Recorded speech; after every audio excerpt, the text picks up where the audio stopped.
We'll go ahead and begin. I'd like to thank each and every one of you for coming out to this evening's meeting. This is the 21st meeting of the Board of Directors of the City of Hot Springs on this dark night of February 4th. We'll be meeting in the dark for a while. It's And, November. It feels like February, though. What'd I say, February? Yeah, it's February. I did February. Well, It's a shorter month. It's the darkness. all right, we're into November. So we're going to begin with invocation by Father Mark Neighbors of St. Luke's Episcopal Church, and I'll lead the pledge. All rise. Let us pray. Almighty God, our Heavenly Father, send down upon those who hold office in this community the spirit of wisdom, charity, and justice, that with steadfast purpose they may faithfully serve in their offices to promote the well-being of all people, and especially the poor, the hungry, and the forgotten. Through Jesus Christ our Lord. Amen. Please join me in the pledge. I Pledge allegiance to the flag of the United States of America and to the republic for which it stands, one nation, under God, indivisible, with liberty and justice for all.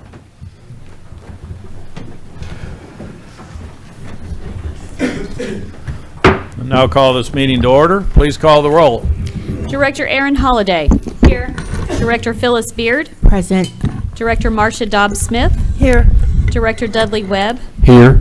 Director Karen Garcia. Here. Director Steve Trusty. Here. Mayor Pat McCabe. Here. At this time, we'll consider approval of the agenda. Are there any additions or deletions to the agenda or items from the consent agenda to be moved to new business? Director Garcia?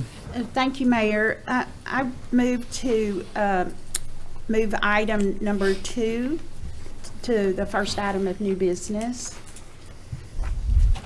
Second. Okay, we got a motion to move item 2 to the first item of new business, and that's resolution R-25-194. We have a motion and a second. All in favor, signify by saying aye. Aye. Aye. Opposed, same sign. Now entertain a motion to approve the consent agenda as amended. So moved. Director Garcia, seconded by Director Webb. All in favor, signify by saying aye. Aye. Aye. Opposed, same sign. Agenda is approved. This time we'll consider approval of the minutes of the regularly held meeting on October 21st, 2025. Are there any additions, deletions, or corrections to the minutes as presented? Hearing none, I'll entertain a motion. Director Webb. Thank you, Mayor. I make a motion to approve the minutes. Director Webb, second by Director Trustee. All in favor, signify by saying aye. Aye. Aye. Opposed, same sign. Minutes are approved. Recognition of guests. You're all of our guests. And we don't have any individual to introduce today, so we'll move right on to the city manager's report, and Mr. Bill Burrow. Thank you, Mayor, members of the board. As I normally do, I'd like to start off by recognizing some of the new hires we've had at the city. In utilities, we had Yance McIntosh. Solid waste, we had Clint Munter, Austin Alexander, and Donald Smith, also in utilities. Amanda Duncan at Animal Services, Cecilia Hawthorne in Solid Waste, Christian Ratcliffe at Utility Billing Services, and James Small in Utilities. Want to welcome all of those individuals to become part of the city's family. We appreciate those new hires. I want to talk about some of the retirements. As you know, we held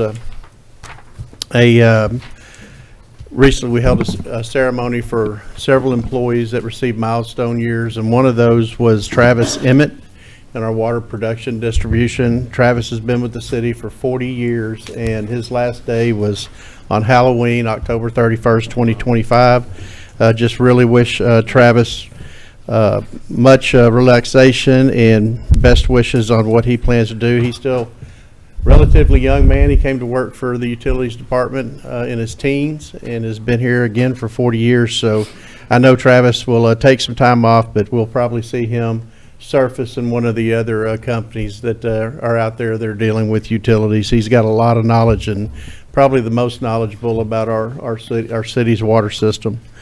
Some of the promotions, I'd like to recognize Scott Lampton was promoted to captain in the police department. All of these were in the police department. Nathan Rhines promoted to lieutenant, Chris Shoemaker to sergeant, Shane Lewis and Sean Stone were both promoted to corporal.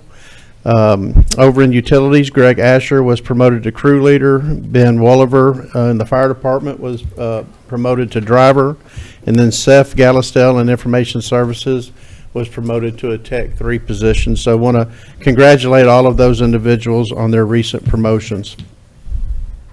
Veterans Day is coming up on November 11th. Just want to remind everyone that city offices will be closed except for public safety and the airport. Residential and commercial sanitation routes will run 1 day behind schedule. So Tuesday's route will be picked up on Wednesday, Wednesday on Thursday, and so forth the remainder of the week. The transfer station will also be closed that day. The transportation depot office will be closing early at 5 p.m. with the last bus running at 4:30, and again, that is on November 11th on Veterans Day. Compost facility and district court will also be closed. On November the 8th, on Saturday at the Garland County Fairgrounds, the Garland County residents can safely dispose, Hot Springs and Garland County can safely dispose of household hazardous waste from 8 to 1. This is an annual event that's really promoted by the Solid Waste Department. They'll be out there helping collect those items. Get a lot of questions on exactly what is household hazardous waste, and there's a long list of those things. I typically just say it's things that you typically find under your kitchen sink, maybe on a garage shelf that you're trying to get rid of, old paints, things like that. Things that won't be accepted are commercial quantities, unknown or unlabeled products, explosive materials, and lead acid batteries. The event is hosted in partnership with the Southwest Central Regional Solid Waste Management District, and we appreciate them helping fund this event each year. What was that date? It's November the 8th, Oh, this this Saturday. We've received quite a few calls on that. I know it's a really popular event that they have, and again, it's the Household Hazardous Waste Collection. U.S. Treasury stopped producing new pennies in June of 2025. Someone said it takes 4 cents to make a cent. So they've stopped producing new pennies, and the coin is now being phased out. As a result, we've had several banks say that we're not able to get pennies from the banks any longer, so we're going to discontinue use of pennies. We'll no longer be able to make exact change for cash payments. You're certainly still able to use credit card, checks, or online payments. Those that don't have exact change will either round up or down to the nearest dollar. If you're in utilities, paying a water bill or a utility bill, we'll round those up if you'd like, and those additional 2 or 3 cents will go into the H2O program. If you choose not to do that, then we'll have a credit balance or a past due or a past balance on your next your next billing cycle. So you'll see 2 or 3 cents from the prior month if we don't round up, if you choose not to round up. This week, contractors will start a 60-inch bore under the Malvern Avenue Highway at intersection of Catherine Heights Road. We don't expect it to interrupt traffic.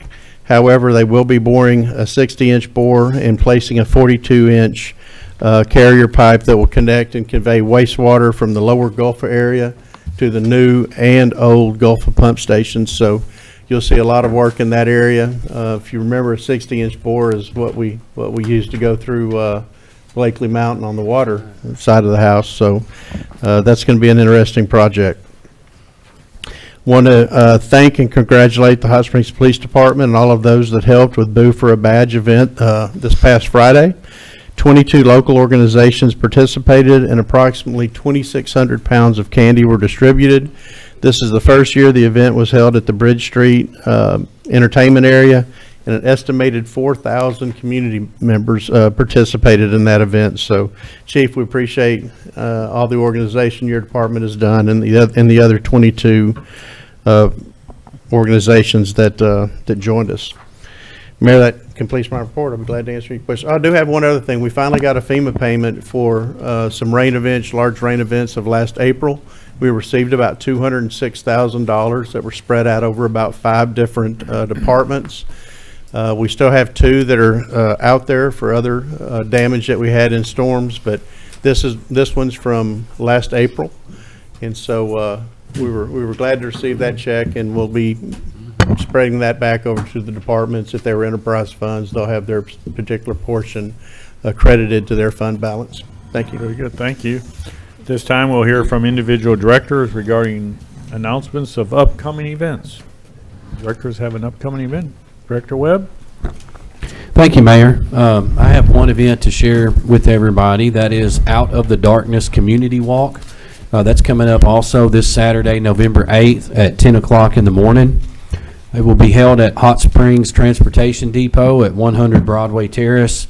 This community walk is to raise awareness, support one another, honor and remember loved ones, and fund critical efforts to protect mental health and prevent suicide. This is the Out of the Darkness Community Walk this Saturday at 10 o'clock, Transportation Depot. Thank you. Very good. Other directors, Director Holliday? Thank you, Mayor. I wanted to let everyone know that this year is the first year of the Hot Springs Poetry Fest.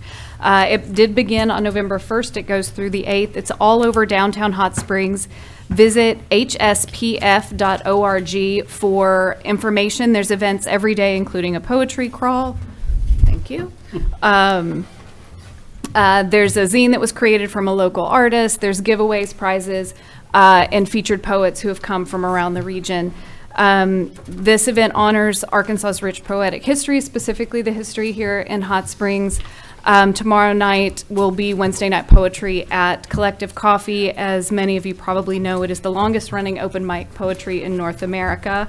And so they will be there. And then also throughout the week, there are a few tributes to maybe our original unnamed poet laureate, Bud Kenny, who passed several years ago. And so the Poetry Fest actually opened on the anniversary of his passing 7 years ago. So he's still being remembered as well. But please visit hspf.org for more information. Thanks. Additional announcements? Director Dobbs-Smith? Saturday, not this Saturday, but next, is on November 15th, is the Off the Hook Kids Program at Garvin Gardens. It's a great event that is hosted by the Arkansas Game and Fish, and beginners can learn how to make knots, how to bait hooks, and how to cast line. And children are welcome to bring their own poles. Very good. Any other announcements? Well, you guys are reading off the same sheet. There's one left. Hot Springs Horror Film Festival, November 14th to the 16th at the Vapors, 315 Park Avenue. Hot Springs Arts and Film Institute provides opportunities for networking, exhibition, and education screening. The event includes 3 days and nights of the best horror, thriller, and sci-fi films from around the world. Take a class or a seminar on film production, post-production, monster making, blood, and gore. For more information, visit https://filmfreeway.com/. You would want to read that one. Mayor Vincent Price. Well, we'll have to check that out. All right. See you there on the 14th through the 16th. If there's no other announcements, we'll continue with the approval of the consent agenda as modified. So I'll entertain a motion to approve the consent agenda as previously amended. Director Garcia, seconded by Second. Director Holliday. All in favor signify by saying aye. Aye. Opposed, same sign. Consent agenda is approved. Now we have a public hearing. The City of Hot Springs Board of Directors will hold a public hearing to discuss the request by Silver Spur Properties LLC to vacate, close, and abandon Pyron Street and the northernmost portion, approximately 115 feet, of Otsego Street. And at this time, I'll declare the public hearing open. Is there anybody who would like to speak on this item during the public hearing section of the meeting? Anybody? Seeing none, hearing none, we'll declare the public hearing closed. We have one item under old business, and that's consider resolution R-25-124, and ask city attorney to read by title. Resolution R-25-124, a resolution declaring a certain structure located at 302 Lincoln Street a nuisance and condemning same pursuant to Title 17 of the Hot Springs Code. Mayor, this is a continuation of property that has been cited and noticed up for condemnation consideration by the board. It has been tabled a few times because the property has been part of a decedent's estate that has been pending. That estate has now been closed, and I'm happy to report that Mr. Hurst has provided us with an order of distribution and a deed that was recorded last Thursday after the publication of this packet, so that information is new to the packet. And in fact, was issued a permit this morning for rehab of the property.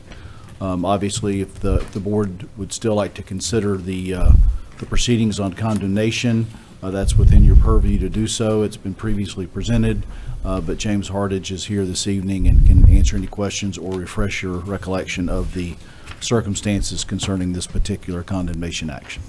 Very good. Welcome, James. Thank you, sir. Thank you, Brian. Thank you, board. We are proposing the condemnation for the purpose of demolishing and clearing a vacant structure located at 302 Lincoln Street. This is a single-family structure located in District 2, which sustained significant fire damage to the rear of the structure, rear two-thirds of the structure in September of 2024. The taxes on this property are delinquent and it has been certified to the state since 2021. I talked to the tax collector's office today, and if they were able to pay those taxes in the city, it'd be in the neighborhood of $1,800, she said. Prior to the June 17th board meeting, a copy of the file was given to the offices of Snipper, Britton, and Stovall for Attorney Lottom services on April 3rd. They handled all the notifications for those proceedings. Due to the extent of the damage caused by the fire and the subsequent deterioration, and given the inability of the property owners to make repairs to stabilize and having no reasonable alternative, we once again recommend that the structure be condemned. And should Mr. Woodfork complete the change of ownership, which he has, and obtain the necessary permits, further action by the city can be delayed at that time. Any questions of Mr. Hardage? Thank you. Oh, wait, excuse me, Director Holliday. Thank you. I just want to make sure that I heard city attorney correctly. So the property has officially changed hands and the permit has been granted? Or an application has gone, where are we in the permitting, where is he? Permit was issued this morning. is Was my issued this understanding. morning? Yes. Okay. Any additional? Director Webb? Thank you, Mayor. Can you again share with us the details of the permit? Like what specifically is the permit for improving on the home? It's Is to it to address what it's to re- damages were caused by the fire? Rehab the structure to bring it up to a safe standard. Did the permit have a value amount of damages? I don't know. I've not actually seen the permit. I was advised. I did not see the permit either today. I do know that, as I said, two-thirds of the structure is damaged by the fire. Probably the back one-third would be what we consider destroyed. And by that I mean any charred lumber has to be removed. So at least a third of the structure is going to have to be removed in order to repair. The middle could be repaired as is. Probably some of it goes, some of it stays. The front can stay the way it is. But I mean, there's a significant amount of the building that would be considered destroyed and have to be replaced. So when you were sharing with us that two-thirds of the home was damaged and in need of repair due to the fire, is the one-third that you're saying that is totally destroyed, is that a part of the two-thirds, or is that Correct. outside of that scope? Correct. It is? Yes. Okay, so you got a third that is okay as it is? Correct. The front section, and in your package you can see one of the pictures we took through the window. I mean, even the front section is smoke damaged and blackened, but it can probably be cleaned. But the back section where the charring is at, that can't, the way the code reads, that has to be removed. Anything that has significant charring has to be removed and replaced. So, Have you got to have a permit? Would he need a permit to do that? oh yeah, that's So all was part that- of the building. Was permit. that Was that part of the permits that he pulled Yes, this sir. morning? Yes, sir. About how many square feet is the home? Do you know? I don't have it in front of me. I could get you the information, but I don't have it in front of me at the time. Thank you. Any additional questions for Mr. Hardage? I have another. Director Garcia? Thank you, Mayor. What is the time frame that the permit is good for? So a standard building permit is good for 6 months from the day it's issued or the last past inspection. So if a month from now you get a framing inspection and it passes, then it's 6 months from that date. If 5.5 months from now they pass an inspection, then it adds another 6 months to that 5.5 months. Thank you. Director Webb? Thank you, Mayor. Mr. Hardage, as it stands now, the home, are there any safety worries as it stands? Is there anything that has to be done to the home to prevent any harm from happening to maybe passerbys or people that may walk in or around that property? The back of the structure is sustained the most damage, so it's not gonna harm a passerby on the sidewalk. It is wide open because of the damage, so anybody could go inside from the backside, but it's not at risk of collapsing at this time. The part that's going to collapse has already collapsed.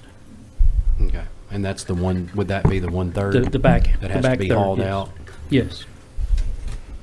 Director Holliday? Thank you.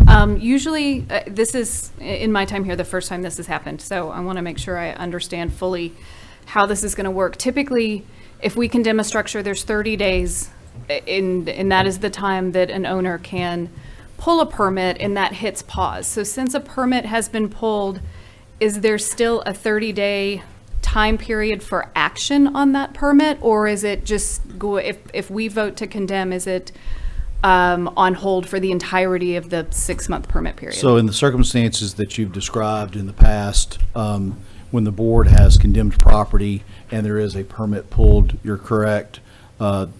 Bids for demolition do not go out. We wait to see if there's any meaningful progress made with respect to the permit that has been pulled. The same would be true today if the board were to decide to proceed with the condemnation. It doesn't mean that it would be demoed. He has a permit that gives him 60 months to make meaningful progress. If he makes progress and it's inspected and it passes, then he gets to continue to work forward, hopefully, for a successful endeavor. If not, if it fails, then condemnation can proceed. So will that 30-day timeline begin in 6 months? Well, essentially, he has 6 at this point because he has a permit. Right, that's what I'm saying. So will that if we were to vote to condemn, does that 30-day, well, I guess it wouldn't be 30 days. Would it be at 6 months and a day as the moment the permit Yeah. expires, then the condemnation is in place? Yes, But- we will not demo while there is a pending permit open. Okay, When the permit expires, either by time or by volition or failure to make progress, then demolition bids can be received and proceed forward with the action that the board sees fit to take. okay, thank you. Your comment about failure to take action, is that at the end of 6 months, or could that be 60 days from now? It'd be 6 months. He has a permit. Yes, 6 months. Okay. Director Webb? Thank you, Mayor. Little tongue twister. You were saying February, I'm saying Mater. I said we had 21 What's happening meetings tonight? in February, yeah. Following that line of question, what is like the measurability factor that's in place to determine if the amount of work that's carried out within the permit 6-month window is enough to back down any condemnation? Will the owner be notified exactly as to what city staff is looking to see done at the property to negate moving forward with the condemnation? And if he completes everything, the follow-up question to that, if he completes everything, will the condemnation be removed? Or does So- that have to be voted on by the board? No, all good questions. So the progress depends on the contractor or the owner requesting inspections of the work that has been completed within a timely fashion. If the work to be completed within a timely fashion passes, then they get another 6 months, as Mr. Hardage indicated.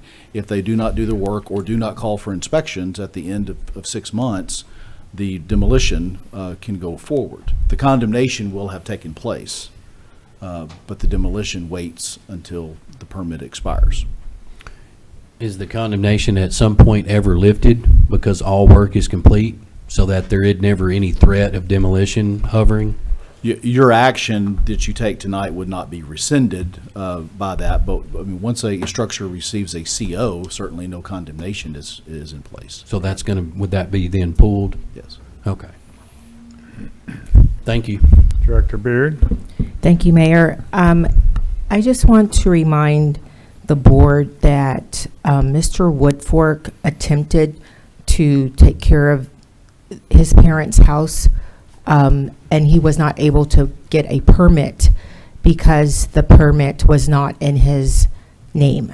So that's when Attorney Albright interceded and helped him get the permit so that he can do the necessary work to save his parents' house.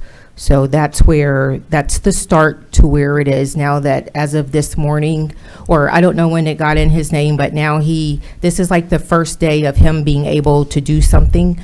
So just keep that in mind as you make your vote. This was something that he wanted to do before this got for us to decide to condemn. Agreed. The process that we've taken on in the past, and again, this is just a little different because the permit was issued this morning. We're meeting in the evening. It was tabled a couple times, and there's still a safety issue. As Mr. Hardage indicated, the structure's wide open and available for anybody's access. The fact that if we approve the condemnation, no action is going to be taken because he has a permit for 6 months. But Mr. Albright, if we did not approve the condemnation and in 6 months there was just no activity taken, the whole condemnation process would start anew. Is that correct? It would, yes, sir. So it's important for us, I think, to take the action today to approve the condemnation, recognizing full well of his good intentions to move forward, and for us to just, let him do that work, so that if something were to happen where work wasn't being done in the 6 months and there was no work done, no inspections, no approval to get him another 6 months, then we don't have to start from ground zero. And I'm going to add to not approve condemnation because, as I mentioned before, this was something that he wanted to do. And when he went to planning to get a permit, he was not able. So he's not doing something because he's being forced to do it. He was doing it on his own before this got ahead of the board. He wanted to take care of it and was unable to.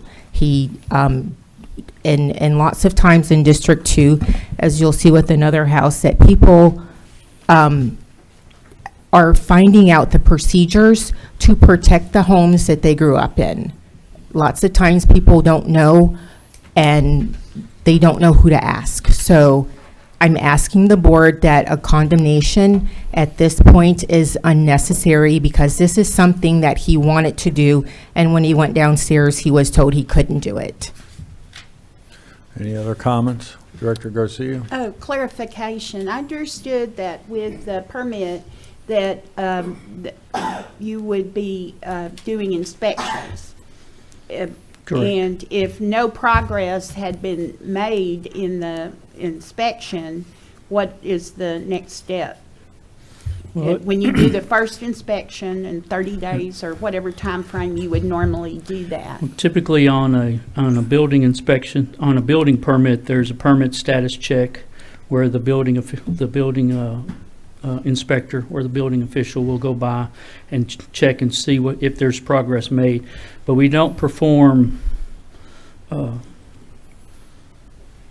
specific inspections until the contractor calls us. So we don't just randomly stop by and check to see if they're doing any framing. As soon as they'll call us when they're done doing their framing, and then we'll go inspect. And then they'll call us when they're done. The electrician's done, he'll call us. The plumber will call. We don't do a lot of spot checking on building permits. However, they will, in a case like this, I will be monitoring as well as the building officials. Our department will be monitoring as well as the building officials. And so we'll be looking at it. Mr. Woodfork's family has a history before the board. We've dealt with the family before. There are liens on the other properties that Mr. Woodfork inherited over the last few days. So those liens are also going to have to be dealt with in the near future. We issued the permit this morning, but in reality, we should not have issued a permit to somebody who has liens on their property. So, but in this case, the permit was issued, but any further permitting will require those liens to be taken care of. And are the liens in addition to the taxes due? Correct. One of the properties that most recent that I remember is 102 Perry Street. The board condemned that, and we had that torn down. So the cost of that demolition is now a lien, which having inherited the property, Mr. Woodfork inherited that lien. So that will also have to be taken care of. Are the liens on the property inherited liens, or how do you come up with the liens? They are in rem indebtedness on the property as a result of the lien. So whoever takes ownership of the property takes ownership subject to the lien, just as though it were a mortgage. I understand that, but were these liens because of his actions or because of the inherited actions? Or do you have information on that, because you brought it up as if it was? I'm not sure I understand relevant. the question, but It wouldn't have been as a result of Tommy Woodfork Jr.'s actions, because he was not the title holder. Okay, well, so then that's irrelevant if he has liens on the property that he inherited. It has nothing that's, because it looks like you're, that he's being painted as being irresponsible. well, I apologize for for insinuating any irresponsibility by the younger Mr. Woodfork. However, the way the code reads, the code that the board Okay, approved and if you were to is- just stick to the code, then that would be great.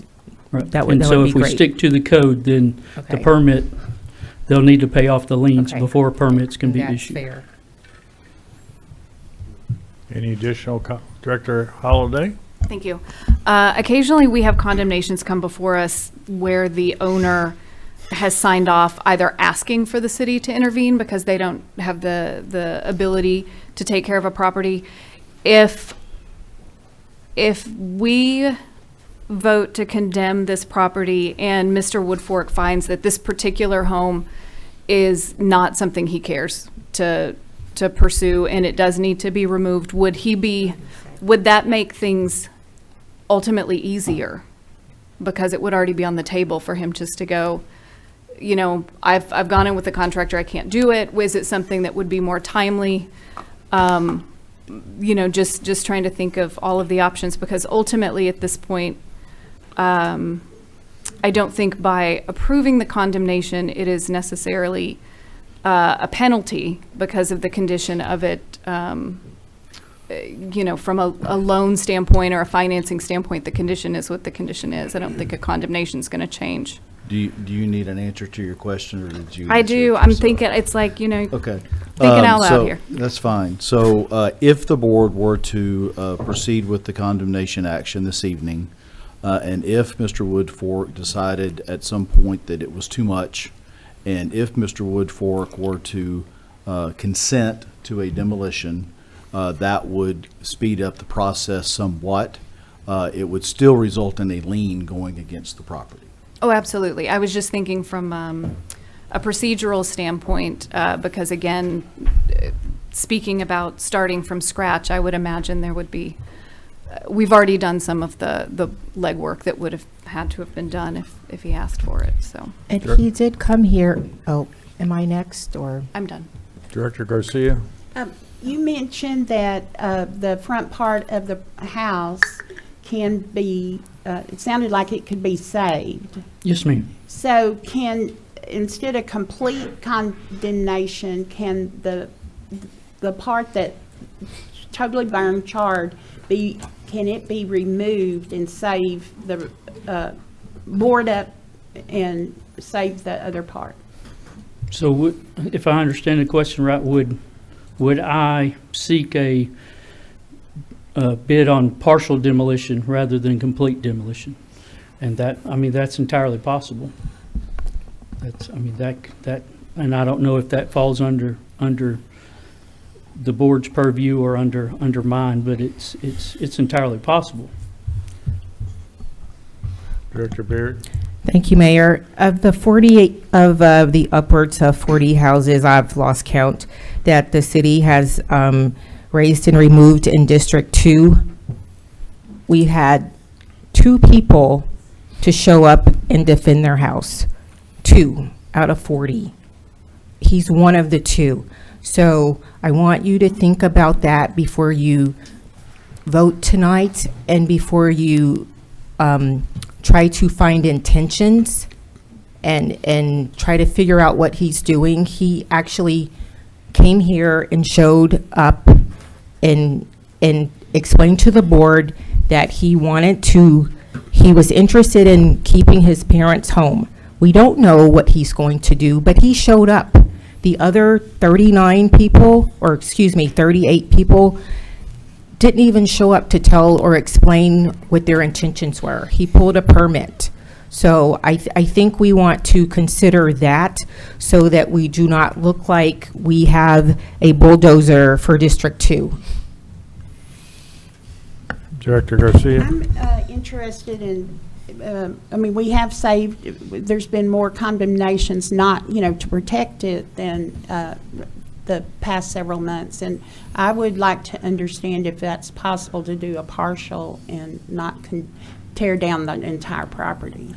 I'm no structural engineer, but if you're asking if we could board and secure as opposed to demoing, it doesn't sound like it to me. What, the front half, tear off the back and secure the part where it's torn off to the front part, because I understood that's salvageable. Yeah, but if you tear the back part off, there's no wall. It's not a matter of boarding it up. You would have to construct a... Correct. Director Dobbs-Smith? We've already postponed this a couple of times. What happens if we just simply push it out, kick the can again 30 days, and see what happens, and then we don't lose our position as far as the condemnation and the work that's been done, but yet we give him a chance to, the gentleman that appeared before us seemed like he was really trying to get the property in his name. He can't pay the taxes when it's not in his name, or he probably shouldn't, and he can't get a permit when it's not in his name. So maybe we could just postpone for 30 days. That doesn't remove all of the work that you've done, but it also gives us the opportunity, gives him the opportunity to get started.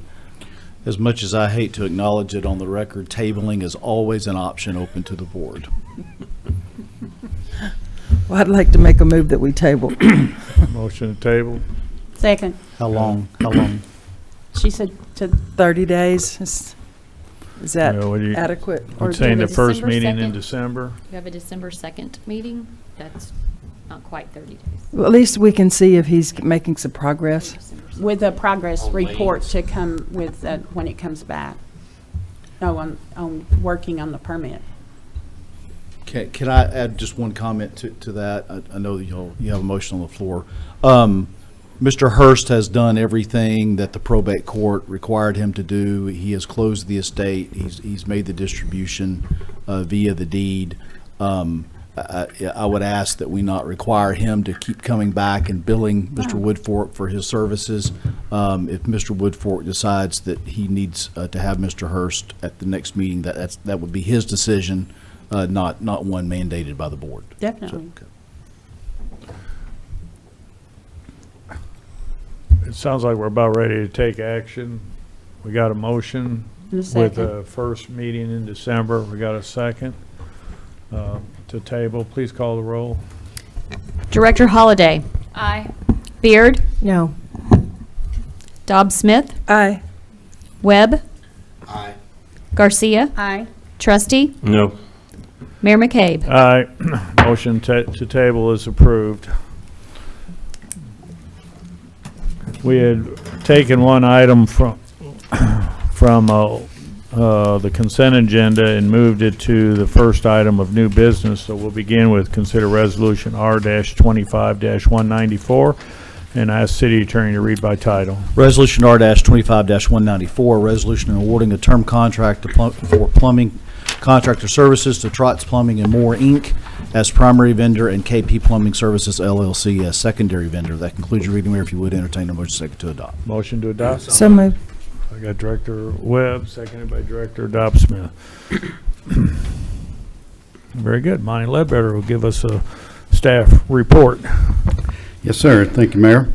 Request for proposals was advertised and issued. There were 4 vendors that responded to that advertisement. The vendors were Trotz Plumbing and More, and KP Plumbing Services, LLC, Rex White Plumbing, and Daniels Air and Electric, Inc.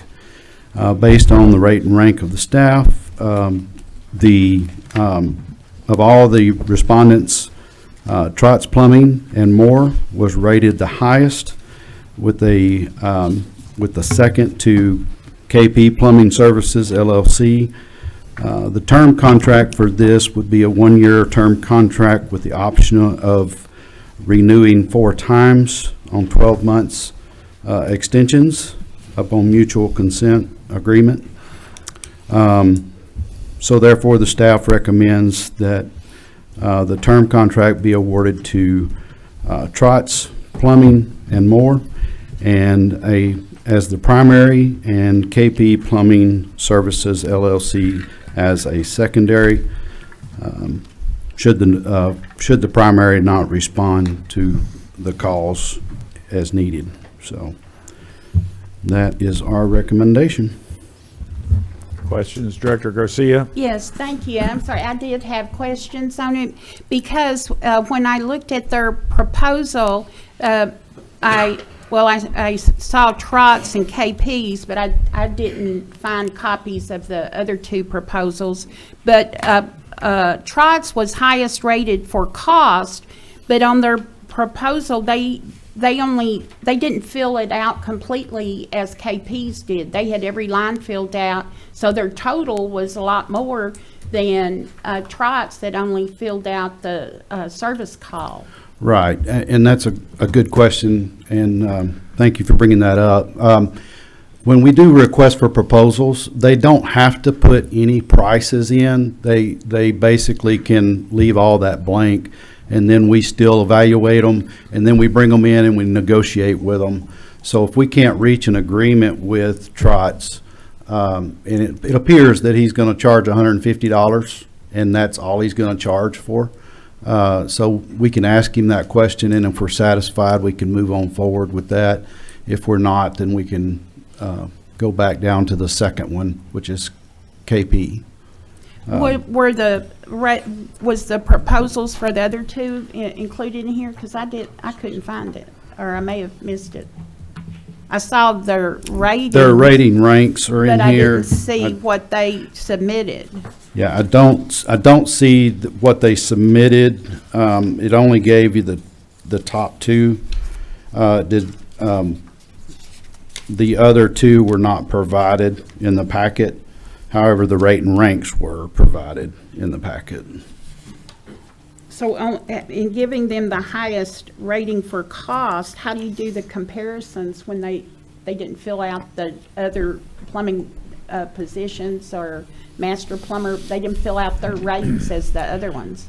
Yeah, that question was asked during the rating rank process if Trotz was eligible because they only filled out the one line.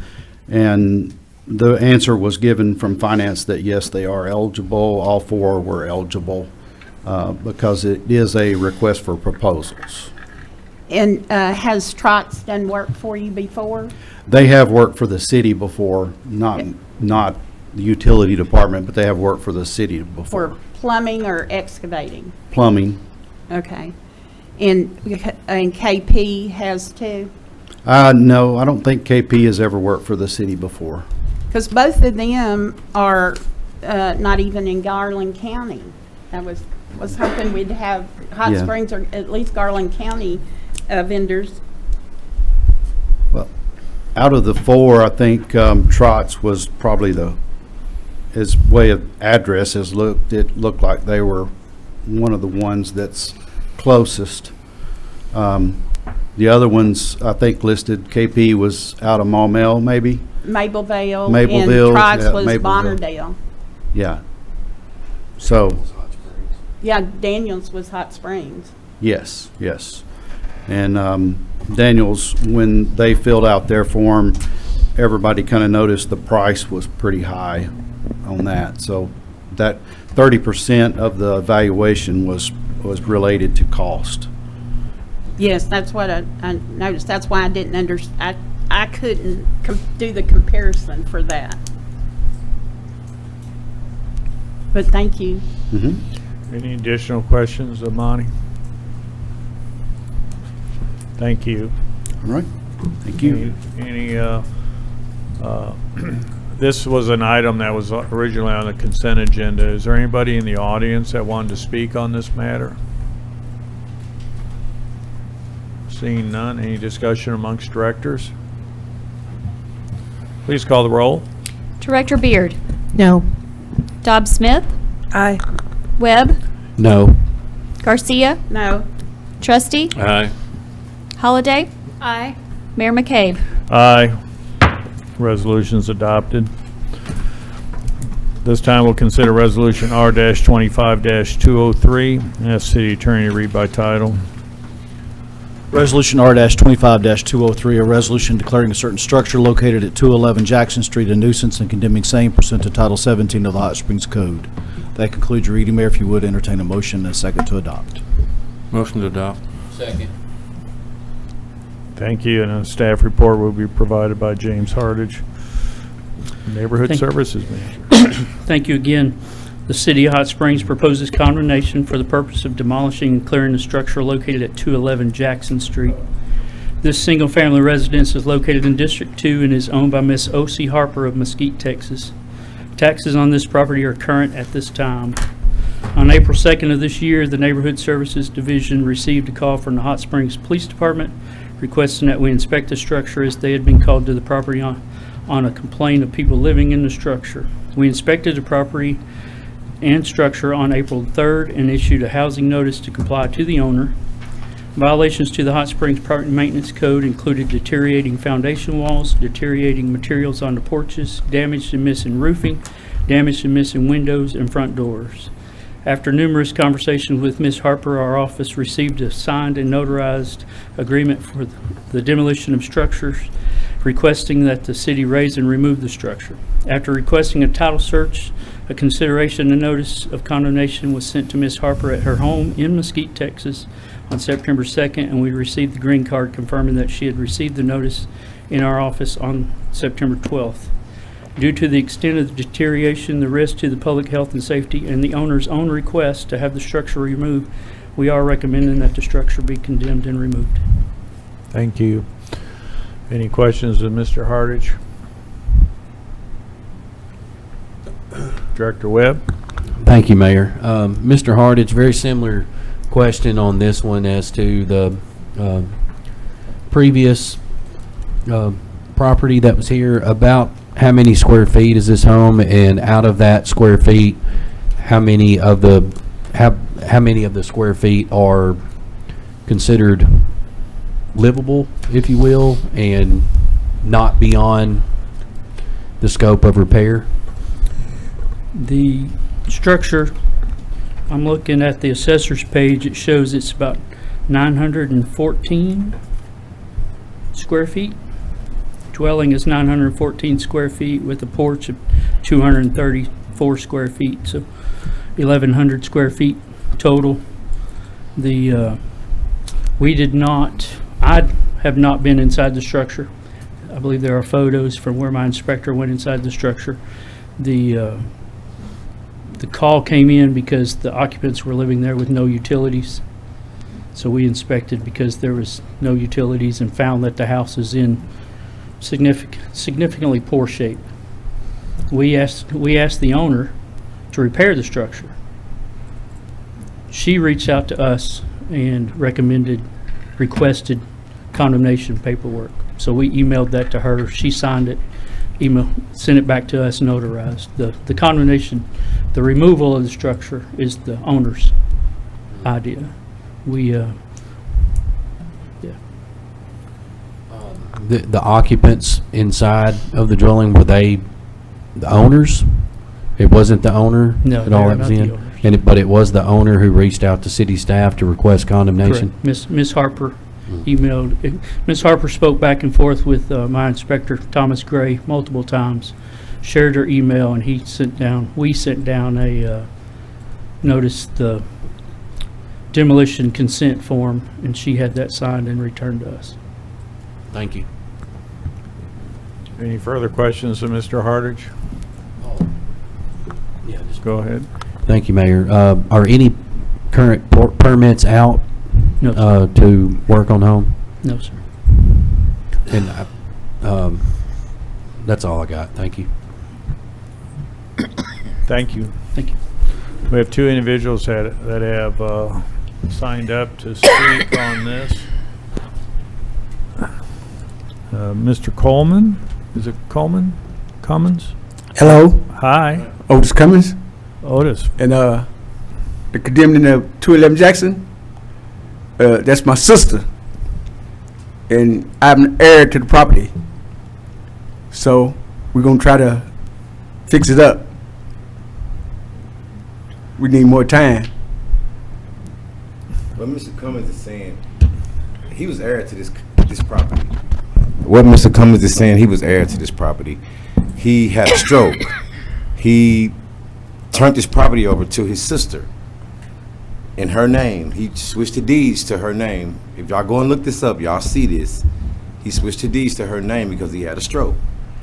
And throughout that time, him and his sister had a disagreement because the city went to her about payment. She lives in Texas. He was raised in this house. This man is a decorated veteran. She cannot throw him out on the streets. There's no way. He don't fought for our country. There's no way y'all could throw him out on the streets. He makes the money every month to start to make a payment on his house, to rebuild his house. He didn't have enough time. He just didn't have enough time. And he was in the blind about what was really going on. But if you guys look this up, you will see that he turned his property over to her as an heir property member. He's not just someone that, he was raised in this house. He went to the military from this house. His mama raised him in this house. He wants to stay in his house. He got the money. He makes the money to fix his house. He just needs the opportunity to do it. That's all he needs. He don't want to leave his house. I want the board to consider this man has fought for our country. He don't supposed to be thrown out. He just don't. He don't got nowhere to go. He live there currently, right now. He don't have nowhere to go. Why throw him out? It don't make sense. Our city's supposed to see things like this and notice it. Look at the paperwork and see where the paper trail come from. This is Otis Cummins. He's standing right in here in front of y'all. He's heir to this property. He has the means to make progress with this property. If she give him a chance, she don't supposed to get mad at him and just say, well, I'm gonna have you throw it out. It's not right. I need y'all to help him. Yeah. Sir, will you state your name and address into the microphone so I can make sure your first name, sir? The young man. I'm Eddie Coleman. I Eddie. live at 205 Jackson. Okay.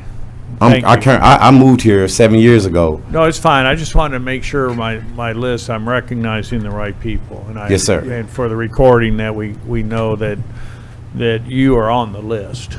I Yes, didn't sir. want to pass over anybody later on. So,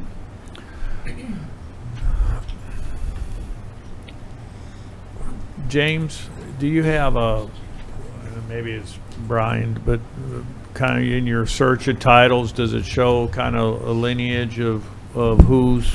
I can try to help you with that, Mayor. Thank you. So the property was owned by Mr. and Mrs. Cummings. After their death, there was a quitclaim deed from Carolyn Smith to O.C. Harper. That was in 2014, and also in 2014, there was a quitclaim deed executed by Otis Cummins to O.C. Harper. And then finally, in 2025, Ms. Harper completed an affidavit of collection by a small estate with the probate clerk's office in order to get the property in her name June 27 of 2025. When was the quitclaim deed? Quitclaim deeds were done in 2014. So Mr. Otis did a Quitclaim deed deed to to his sister? O.C. Harper, filed April 11, 2014. So that's Book 3577 at page 185. 11 and a half years ago. Yes, sir. Yeah. Okay. And let the record know that Mr. Cummings had no way of knowing that this would happen. There's no way he could have knew this would happen. He's a man that's living as a veteran. You know, I don't know if you understand what that means. You know, people that go through mental situations. Mr. Cummings has that, and now that he's got on the right track, he got people that's willing to help him. He's been going through contracts, trying to get people to come in and do things, but his sister was getting kind of blocking that because his money goes. You know, he's got over $14,000 and something waiting to fix his house, but his daughters and them has the money. So we're fighting that to get them to release the money so he can fix his house. For whatever reason, it's like the progress of it is being stalled by Miss, well, I don't know the lady name that was actually on the papers that I seen, but it seemed like it's his sister. It was the argument that happened. That's what it was. Now his money is caught up, but he has the means to fix his house. That's for sure. But James, you'd indicated, I'm sorry to bring you back up, but you're saying there are no utilities in the house? Yes, there are. That's not true. James? Last time I checked, there was not. That's been Mr. Cummings had never had, he had his water turned off because in the cold, it froze and the pipes busted. But his lights and all of that, they're on. The light company will prove that. Mr. Cummings ain't never had his lights off for more than 2 or 3 days, ever. Do you believe? There is no active water service at the Yeah, residence. the pipes were busted, and yeah, he's right about that. Okay, thank you. Yes, sir. Directors, you have any questions? I have a question. Director Job Smith? Is this a situation like the previous one where it's not in his name? He can't get permits in his name? Yeah, they stopping him. But he doesn't have the property in his name? Yeah, he aired it to his sister. It's the heir property. He signed it over to his sister, his part. He signed it over to his sister after his stroke and, you know, in his sickness. It seems like he can't get permits unless the property is in his name. So maybe work needs to be done to get it back in his name before he can get the permits. That's what we're here asking. We're here asking to give us some time for her to sign it back over in his name, to get the property back in his name so we can get the permits in order for him to fix the property. She just don't want, his sister don't want the charge that the city was offering her. Mr. Cummings, he's not worried about the charges. He's going to fix his property if he can get the permits. It's just, He needs to have the property in his name. Is we Miss need to get it signed back to him. is O.C. Harper married? No. She's a single person. No, She married, but her husband died, right? He didn't? Okay. Okay. So Miss Harper and her spouse, by virtue of being a spouse, would need to deed the property back to Mr. Cummins. Mm-hmm. If he gets title in his name, he could seek a permit. Mm-hmm. But again, we're back to where we were on the previous property. Well, it's a little bit different in that the property owner is alive, and Yes. they did complete proper paperwork consenting for demolition. Yes. So, so that's there in the office. The question. Could you we would please have- consider that this is heir property and he was raised in this house? Well, I understand, but the owner has asked the city to take it down. Now, that being said, to the degree that you can reverse some of the actions that were taken previously, Yes, and sir. the current property owner is willing to do a quit claim deed or whatever the right legal term is to have it placed back in Mr. Cummins' name, that would certainly relieve the current property owner of any lien associated with the demolition that the city she would incur with the city, and to the degree that you could then rehab it to a point where it was approved for occupancy. Because right now, James, the house, the structure is really not approved for occupancy because there's no water utility. Based on the lack of utilities, the structure should not be occupied at this time. And then there are other issues, structural issues, the life safety issues such as the broken windows and the doors, and other life safety issues that can be repaired, but until they're repaired, it does not need to be occupied. Director Garcia. Thank you, Mayor. Has there been any communication with Ms. Harper regarding her consideration to deed the property back? Yes, ma'am. We talked to her on this morning. She was basically told us that to call her back. She was in some kind of situation on the freeway. So it was kind of like a throw off, but at the same time, she didn't say that she wouldn't do it. She didn't say that she would. She said, well, just call me back and I'll talk to you guys about it. I'm not fit to get charged. That was her word. She don't want payment. If we can shift this to get Mr. Cummins to be able to pay for his own stuff, to take this permit away from her, get it back into his name, then we can move forward. If she says she wants to do that, what is a reasonable time that to deed the property back? Just prepare a deed and have it filed? If she's willing to do that. If she was willing to do that, if we postpone this to the first meeting in December with the other one, and if she's going to do it, she could have it filed back to him by then, and if she's not going to do it, we would know. True. Do we have an estimated cost of what the lien would be if the city demolished it? In looking back at the past, in 2024, our average cost of demolition on a single-family residence was $4,500. This structure would be in that ballpark. So as you talk to the current property owner, I would highly recommend that she know that number, and she's not wanting to be $4,500. responsible. So that might provide her an incentive to do whatever the legal paperwork is to put it in Mr. Cummins' name. I move to table this to the first meeting in December. Second. Well, I didn't get to ask my questions. Can we wait before we move to table? Because I had a question, and I was wondering, Attorney Albright, is this something you could help with, like you did with Mr. Woodfork, getting the property into Mr. Cummings' name?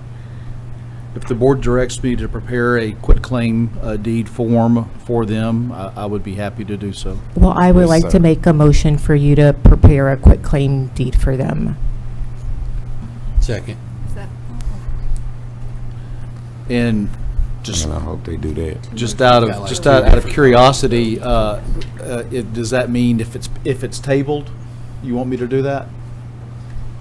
Well, do we everyone gets to talk before something's tabled? No, no, ma'am, no, ma'am. It's just that I would be happy to do that if it's tabled. If it's not tabled and you all vote to condemn, I'm just trying to figure Okay, out. well then- Yes, I would be happy to do that if the time is allotted for me to do so. So then, for this to be tabled, then you could get them a quick claim deed? Yes, ma'am. Okay, so then do we vote on this being tabled, or how do we go forward? Perhaps someone make a motion to table so that a quitclaim deed can be prepared and sent to, forgotten her name now, Ms. Harper and her spouse, once we know his name. And we'll get that back. If we don't get it back before the February, here I am with February, December the 2nd meeting, then the board will have to decide what it wants to do at that point. I make that motion. I make that motion that we table this to the first meeting in December under the pretense that if the table passes, we will give our city attorney, Brian Albright, time to prepare a quick deed for Ms. O.C. Harper to deed this over to Mr. Cummings. Well stated motion. Thank you. I'll be here all night. Second. Second. So we got a motion and a second. Any further discussion? Yes, sir. Director and trustee? Brian, are you licensed to do business in the state of Texas? Because this is a Texas resident now. So It's Arkansas property. I know, but it's Texas resident. Doesn't matter? Okay. Okay. And he has attorney friends in Texas, too. But Well, it's governed under the laws of Arkansas. yeah, if the title company were preparing the deed, they would be using an Arkansas attorney, not a Yeah, Texas. they would.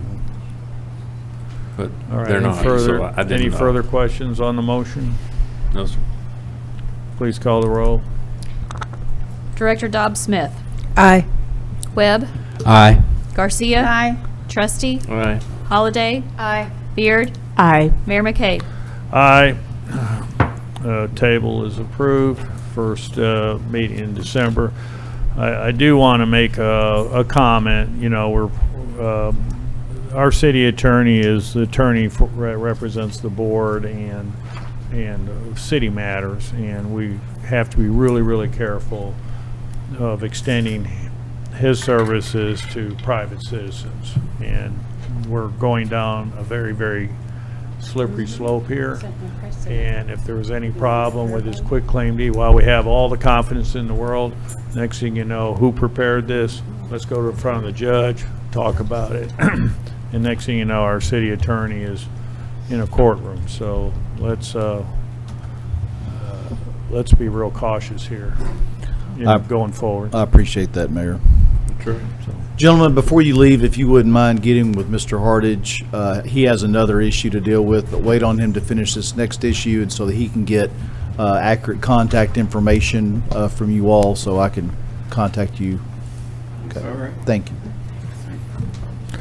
We'll continue on with Resolution R-25-204. I believe we're on. Yes. And ask city attorney to read by title. Resolution R-25-204, a resolution declaring a certain structure located at 239 Wood Street a nuisance and condemning same pursuant to Title 17 of the Hot Springs Code. That concludes your reading, Mayor. If you would entertain a motion second to adopt. Thank you. Motion to adopt. So moved. Director Trustee, seconded by? Second. Who made the second? Here. Garcia. Director Garcia. Thank you. And Mr. Hardage will provide the staff report. The City of Hot Springs is proposing the condemnation for the purpose of demolishing and clearing a vacant structure located at 239 Wood Street. This single-family residential structure is located in District 3 and is owned by Miss Yolanda Altamirano, who is a resident of the City of Hot Springs. The 2024 taxes are delinquent with $320.01 outstanding. The structure was damaged by a fire in June of last year. At the time of the fire, the property was owned by ZK Ray Properties, LLC. Neighborhood Services then issued a notice to the owner in July to repair or remove the structure. Garland County records indicated that the property was sold by ZK Ray Properties to Miss Altamirano, and the deed was recorded on August 5th. At that time, we issued a notice to Miss Altamirano in October of last year to repair or remove the structure. This August, having had no contact with the owner, we requested a limited title search and sent a consideration of notice of condemnation to Ms. Altamirano at both her home address and to the 239 Wood Street address. Due to the extent of deterioration, the inability or unwillingness of the property owner to make repairs to stabilize, and having no reasonable alternative, we recommend that the structure should be raised and removed. Any questions of Mr. Hartage? No questions? Okay, thank you. Thank you, sir. We do have an individual who has signed up to speak, Yolanda. I'm going to mispronounce the last name, so I'll have you come up and restate your name and address, please. My name is Yolanda Altamirano. My name is Yolanda Altamirano. Thank you. She wants to know if she wants to know if y'all would give her 2 months to throw the house down and fix it up.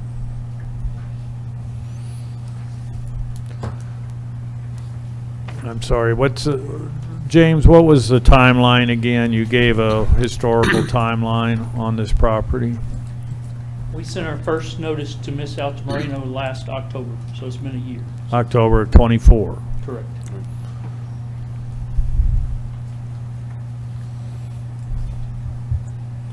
Director Garcia? Was the address it was sent to her current address, did she receive that?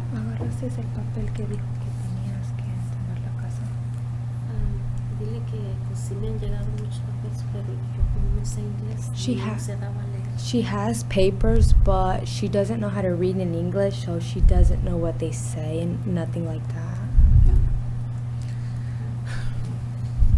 Pero o sea, no sabía yo que si eran de esa casa. Pues. She didn't know they were for that house or anything like that. I'm sorry, I didn't hear what you said. She said that she didn't know they were for that house or anything like that. So what is the procedure when someone's doesn't read or speak English? Service of process, it has no bearing. If there's testimony under oath, then that requires an interpreter. Is there anyone on staff that speaks and reads and writes Spanish for people that get important documents regarding their homes that they could read and understand? I'm certain that there are people who are so employed, but they're not interpreters. We don't have an interpreter then on staff that can write. She got a notice and she wasn't able to read it. I don't blame her for that, but where do we as a city make sure that she is aware that she is getting put out of her house or her house is being condemned? Did she know to be here tonight? Pardon? How did she know to be here tonight? Well, She got a call. Go ahead, sorry. That she got a call and they told her she should be here. James? Yes, sir. In an effort to make sure that somebody was here tonight and available for this conversation, I located a second phone number, a second property that Ms. Altamirano owns, found a phone number on the water account and called that number, and I ended up speaking to her son, and her son explained to me that he would have her here tonight.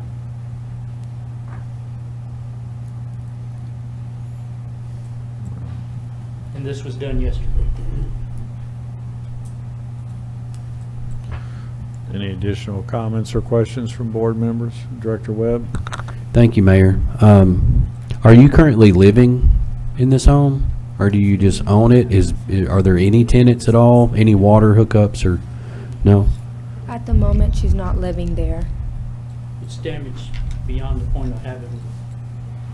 Yes, sir. I'm looking at some pictures of it. It does look like it sustained quite a bit of damage. The back was this one where we recorded a fire as well?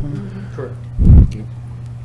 Yeah, this one's significantly more damaged than the previous one we spoke of. What do you feel like 2 months is going to give you the opportunity to do? She wants to like, if she can, she can throw it down, or if she can go ahead and fix the house. Es que ella pone contratos para venderla. Entonces, si en 2 meses no la ha vendido, yo la pongo. She said that in 2 months, if she doesn't sell it, she can go ahead and like throw it down and fix it. By throwing it down, you mean demolish? Yes.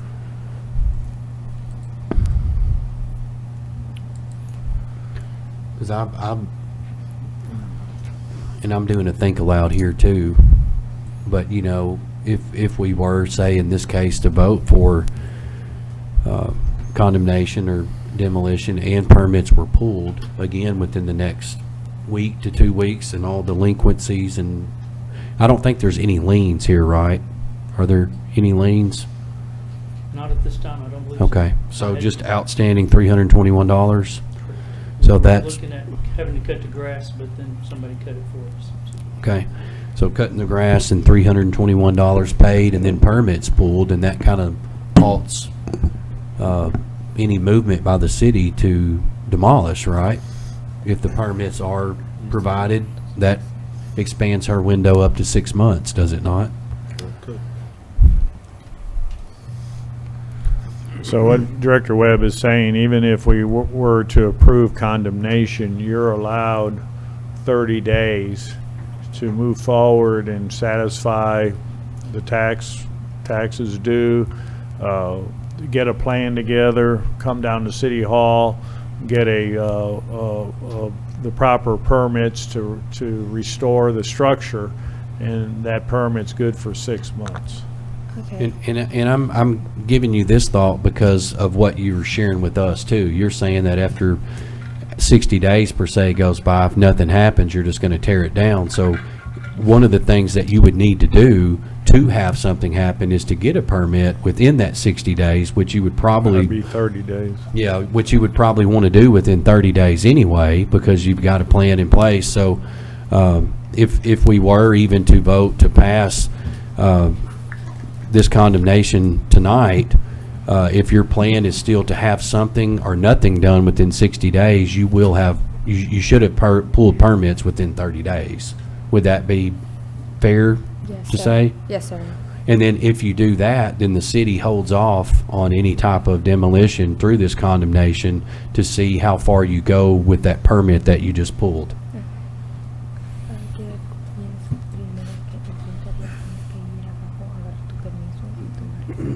Okay. Very good. Director Holliday. Thank you. This question is for staff, and it kind of dovetails on Director Garcia.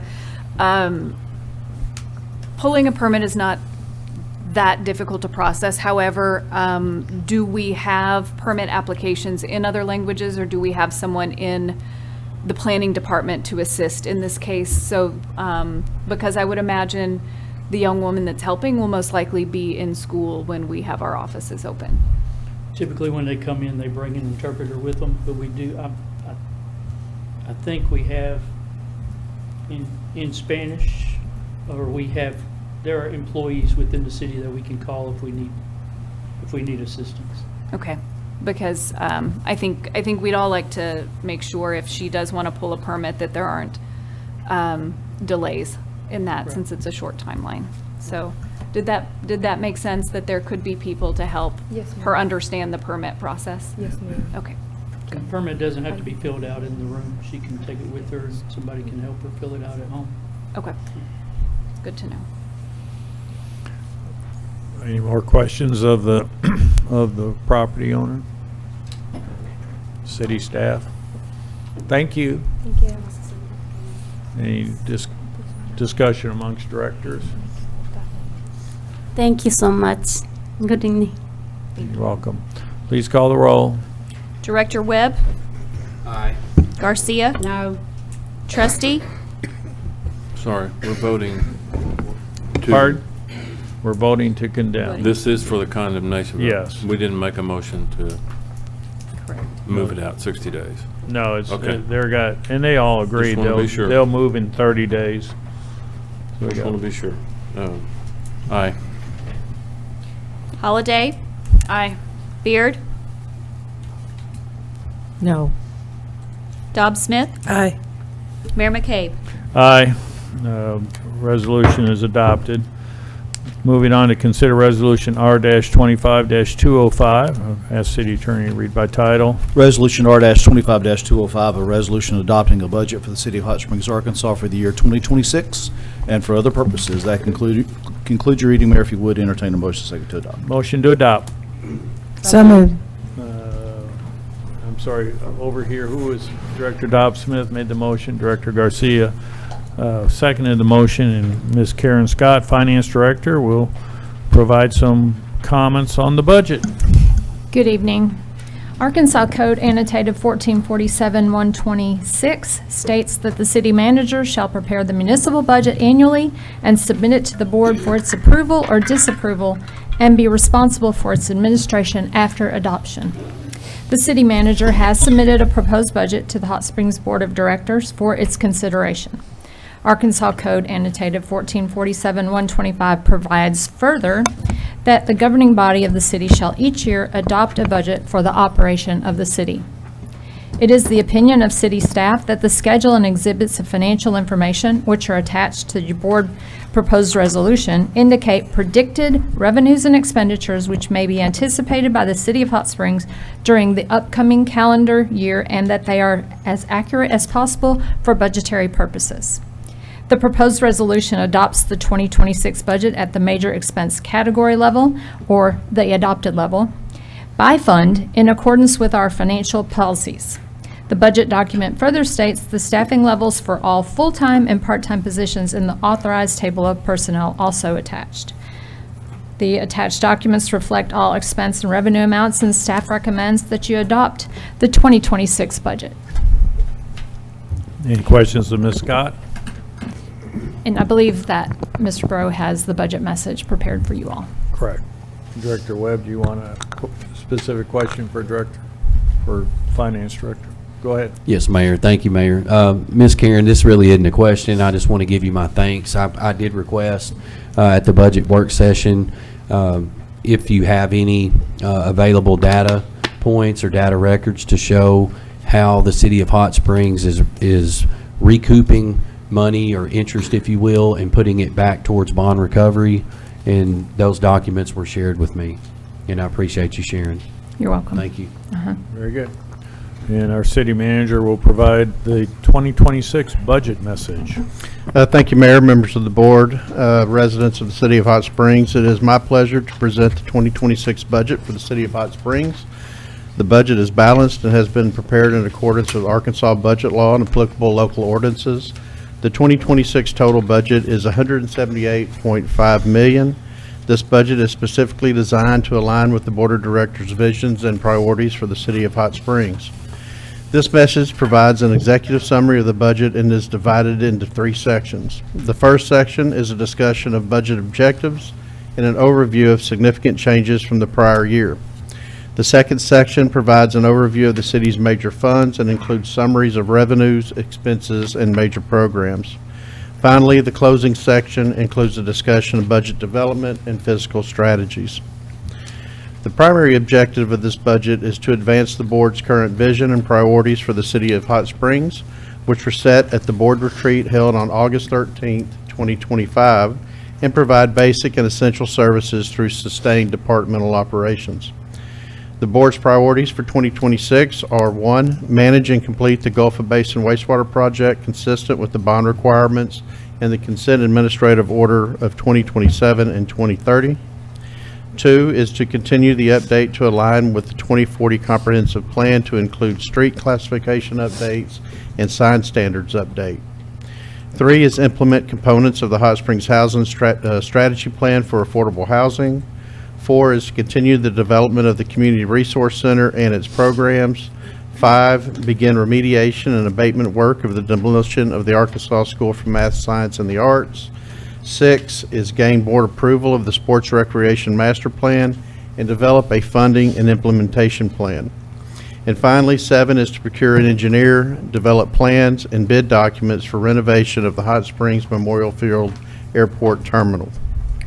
Other new and ongoing major projects that will continue in 2026 are the completion of the 7 South Fire Station, continuation of the Washita Water Supply Project, potential uses of the Majestic site, further street paving, roadway improvements, and continuation of improvements to the Malvern Gateway, and an additional solar energy project. The $178.5 million 2026 proposed budget is $8.9 million more than the 25 adopted budget and $9.4 million less than the 2025 amended budget. Specific initiatives for each fund will be discussed as the information that fund is presented. Other factors that impact the 2026 budget are a 1% projected increase in sales tax revenues and increases in water, wastewater, and solid waste billing rates in accordance with rate ordinances previously adopted, as well as continued implementation of salary increases resulting from the compensation study. The total revenue for 2026 general fund revenue is $40.3 million. The majority of revenues is of the 1% sales tax.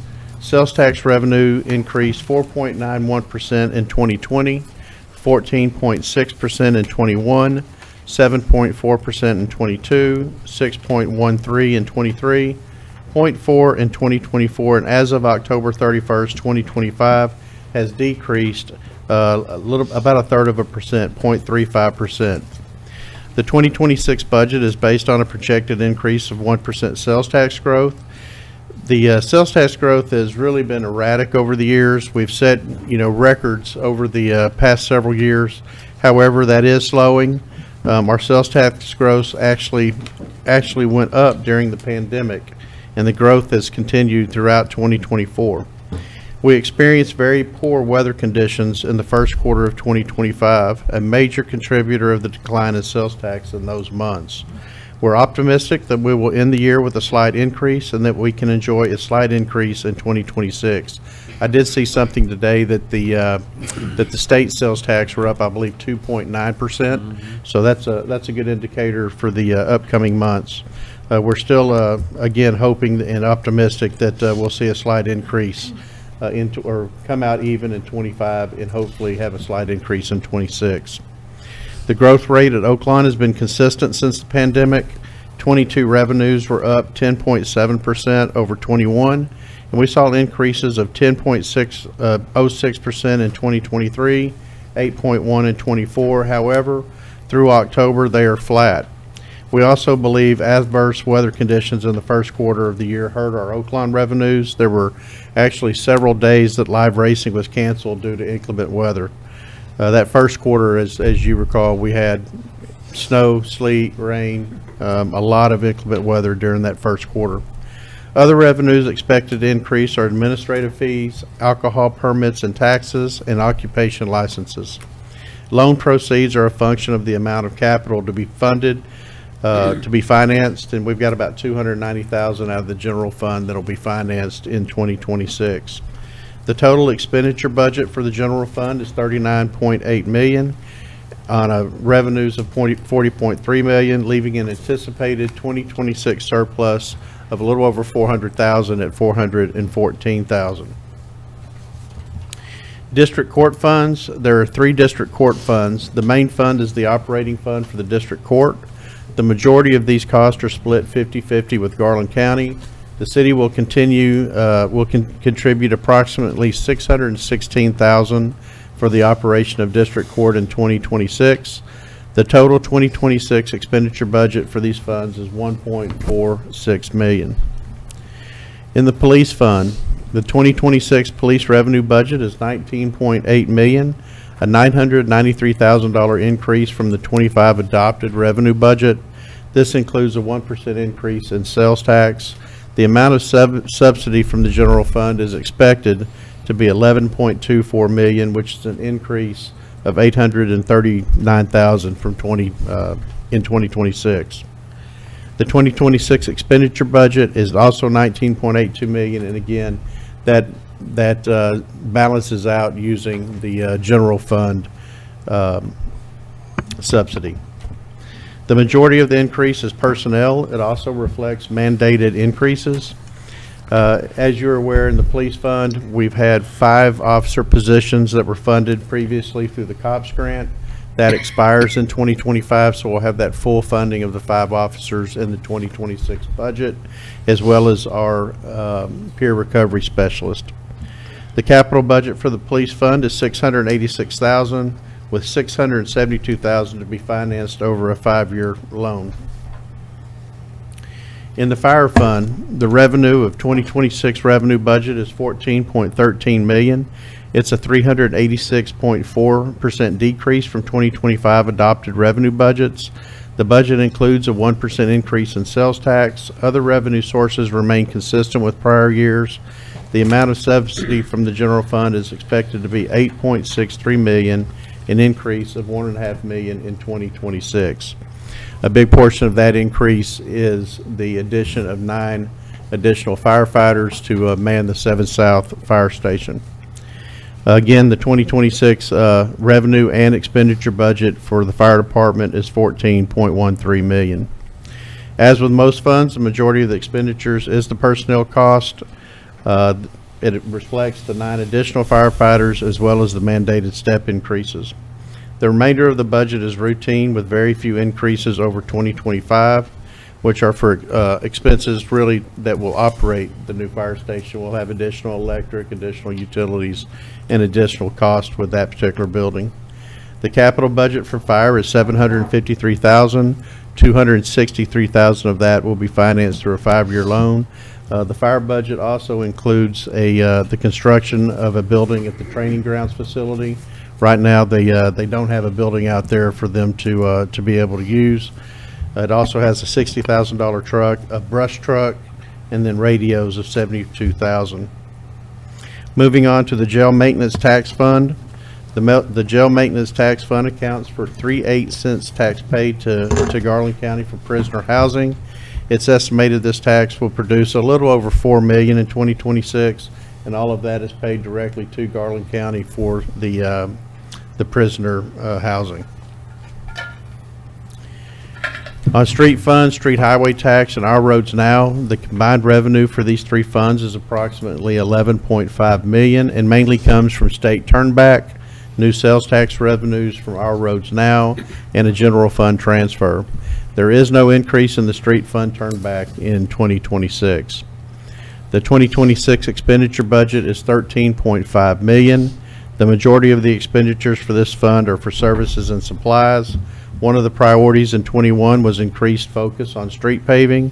The street paving budget was doubled to 1.65 in 21 and 22. With our roads now coming on in 2023, that was raised to 4.6 million, 6.6 million in 2024, 6.3 million in 2025, and we're budgeting 6.4 million in 2026. We'll continue to collect that through 2027.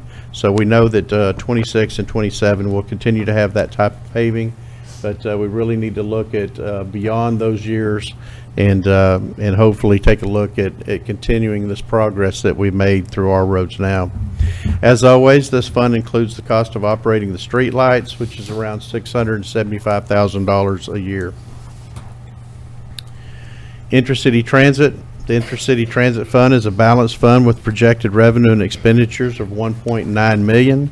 The 2 main revenue sources are a grant from the Federal Transit Authority and subsidy from the general fund. The 26 federal grant budget is 1.1 and the general fund subsidy is $445,000 in 2026. Parking fees will produce around $653,000 in revenue in 2026.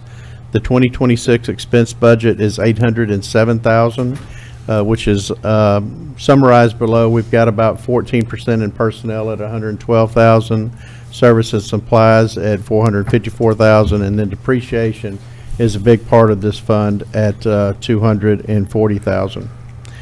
We're not hitting the forecast we thought we would in the parking fund. That's something that we'll need to be talking about in the very near future. We've made several changes to parking fees and times. Staff will need some direction from the board on fees for 2026. We will schedule a work session to present the current information the changes that have been made, and then open that for discussion and direction from the board members. And we'll try to do that over the next few weeks. Stormwater Fund, the revenue budget for 2026 is $1.74 million. Revenues will be used to continue to make improvements in stormwater infrastructure. We do have some additional funds budgeted in 26 for stormwater drainage improvements.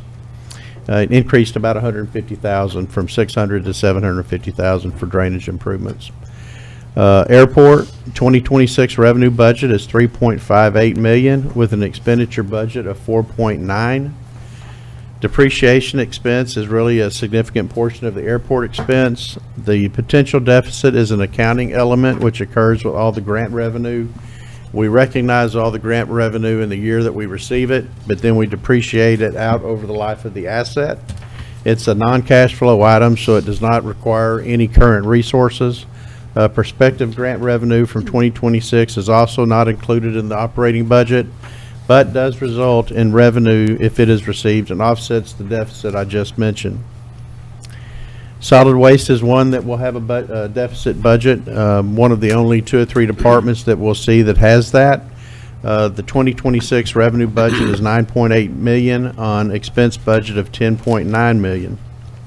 The majority of the solid waste expense budget is for personnel, and other large expenses include vehicle repairs, maintenance, fuel, landfill fees, billing, and administrative costs.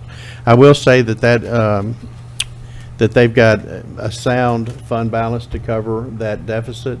Over the last 2 years, we've budgeted a deficit in solid waste. In both of those years, it has come in with a surplus. Currently, in 2025, we budgeted a deficit budget. I looked at it today, and currently the surplus in solid waste for 2025 is $888,000. So we look for them to come in 2025 with a surplus as well. And you've heard me say this several times over the years. When we look at these budgets, we are budgeting for the worst, but then we perform to the best. So a lot of these will come in with a deficit budget, but then at the end of the year, we see that we've had a surplus. We have to be prepared for things that we know could happen that may not. Depreciation expense is the majority of the solid waste budget, again, is the fuel, the landfill fees. Those are things that are kind of hard to pin. As you know, fuel in all of our departments is one of our biggest line items that we have, especially in our police, fire, solid waste, street, any of those that are big fuel users. But that has a lot of fluctuation in the solid waste budget. Also, they've got $2.2 million in capital items. A lot of trucks coming in. They've got a really sound equipment replacement program. They rotate trucks about every 10 years. Last year and this year is a little bit higher in that rotation. When you look at 2027, we'll see that capital number come back down. But you know, anymore, I mean, a front load collection truck is almost $500,000. It's $415,000. It's amazing what our trucks are costing. The knuckle boom truck, the cabs truck that you see, those are each like $250,000 each. In water, the water revenue budget is $26.73 million on an expense budget of $24.5. We should see a surplus somewhere around $2.2 million in the water fund. They also have a capital budget of $3.7 million. One of the things that we talked about in your retreat or in your work session, we need to do some work on the filters at the current Ouachita plant. We've got $1.5 million in the 25 budget. We're proposing $1.5 million in the 26 budget. We think we're going to have about a little over $3 million out of the bond funds when we complete the water plant. So with that, we're going to bundle those for about a $6 million project to replace the filters there at the current Ouachita water plant. In wastewater, the revenue budget is $25.9 million, right at $26 million. Its expense budget is $27 million. Again, it has a fund balance that can accept that. In this particular fund, the debt services is a significant part of the wastewater fund due to bonds in 2009, 2013, 16, 20, 22, and 25. All of those for system improvements that were needed to meet the requirements of the consent administrative order.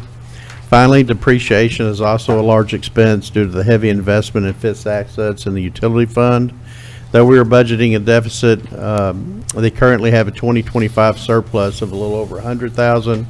This is one department as well that, though they have a really good fund balance, cash flows in wastewater is something that we have to monitor each and every month, and we look at that. So as we see wastewater, some of the capital that are in that particular fund will be coming towards the end of the year as we see that we have the cash flows necessary to cover those items.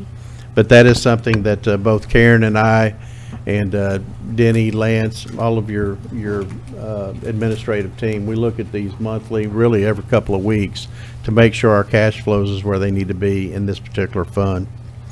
The Employee Wellness Fund has performed well with a fund balance of $10 million anticipated in 2025. It's also got a good reserve forecasted for future years. In 2026, we've got $4.6 million in revenue and $6 million in expenses. This is due to really a health fund balance. As you know, we've elected to forego premiums for 2 months over the past 2 years. We anticipate doing that again in 2026. This is reflected in the reduced revenues in the wellness fund and reduced insurance expense in all departments. Revenue in the fleet fund. The fleet fund is an internal service fund. Its mission is to maintain the city's fleet. We've got over 700 pieces of equipment and trucks. The city's fleet, it is funded by charging each department based on their usage of fleet. You'll see some of these larger equipment departments like water, wastewater, solid waste, those that have the heavy equipment, they have the significant portion of the fleet fleet funds. The revenue collected from the department is equal to the expense of the fleet funds. So whatever the cost of fleet, it's basically divided up amongst the different departments based on the number of hours and time they use the fleet services. Utility administration is also an internal service fund and mainly serves the water and wastewater fund. The Utility Billing Services Division provides customer service and billing services for stormwater and solid waste as well. Those two funds are charged back their proportionate share of those services. The remaining revenue is from chargebacks to water and wastewater. The total revenue and expense in utility administration is $6.5 million.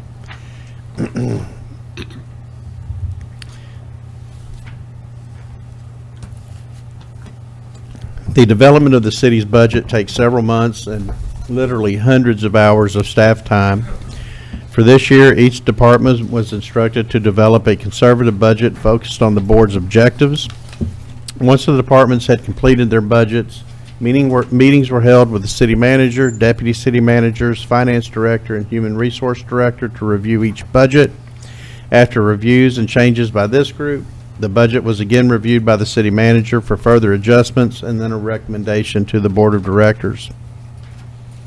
The City of Hot Springs budget is balanced and fiscally responsible for the service demands currently experienced by the city. Prior years have required fund balance in order to balance the budget, a practice consistent with standard accounting practices when budgetary demands fluctuate significantly from year to year. However, I'm proud to say that we have not had a budget that required fund balance since 2020. Prior to that, I can tell you there were several years, and I actually added a couple in 2019 where we had to balance the budget by utilizing prior year fund balances, and that has not been the case. The required general fund balance per board policy is 16.5% over annual operating expenses.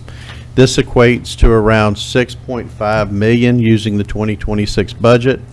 The estimated ending fund balance for 2026 is $43.87 million. However, a portion of that continues to be reserved. Budgets for enterprise funds, parking, solid waste, airport, and wastewater may require a small amount of fund balance. These decisions are based on the fund balance availability and the cash flow required for those funds.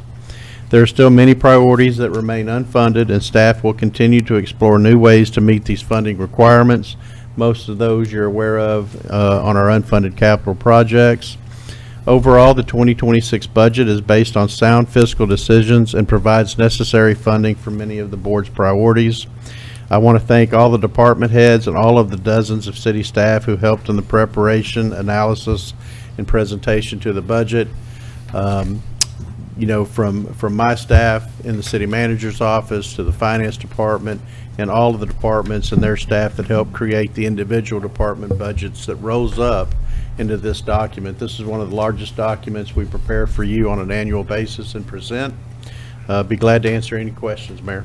Very good. Thank you. Do you have any questions of individual directors towards Mr. Burrow and the presentation of the 2026 budget? Director Garcia. Thank you, Mayor. And first of all, I want to thank you and everyone you mentioned that was a part of putting together this budget, particularly like the format, and it tells a story, and it's a good story. As mentioned, with a $178.5 million budget, and we have 0 property taxes in the city. Earlier tonight, we passed 0 taxes, and that is something, if you look across all the cities in Arkansas that do what the city of Hot Springs does, they have property taxes in their cities, and we still do not, and I think that's significant and worthy of thanking everyone that keeps us at that level, and we want to continue that. And I want to commend everyone for having a surplus of $43.8 million. That's incredible. Since 2010, that was some bare years, but since that time, and we did implement the required reserve, but we built up, and now we do have a surplus and a savings to address some of these unfunded priorities, and I hope to see us tackle that. I did receive questions from a meeting with residents and regarding parking.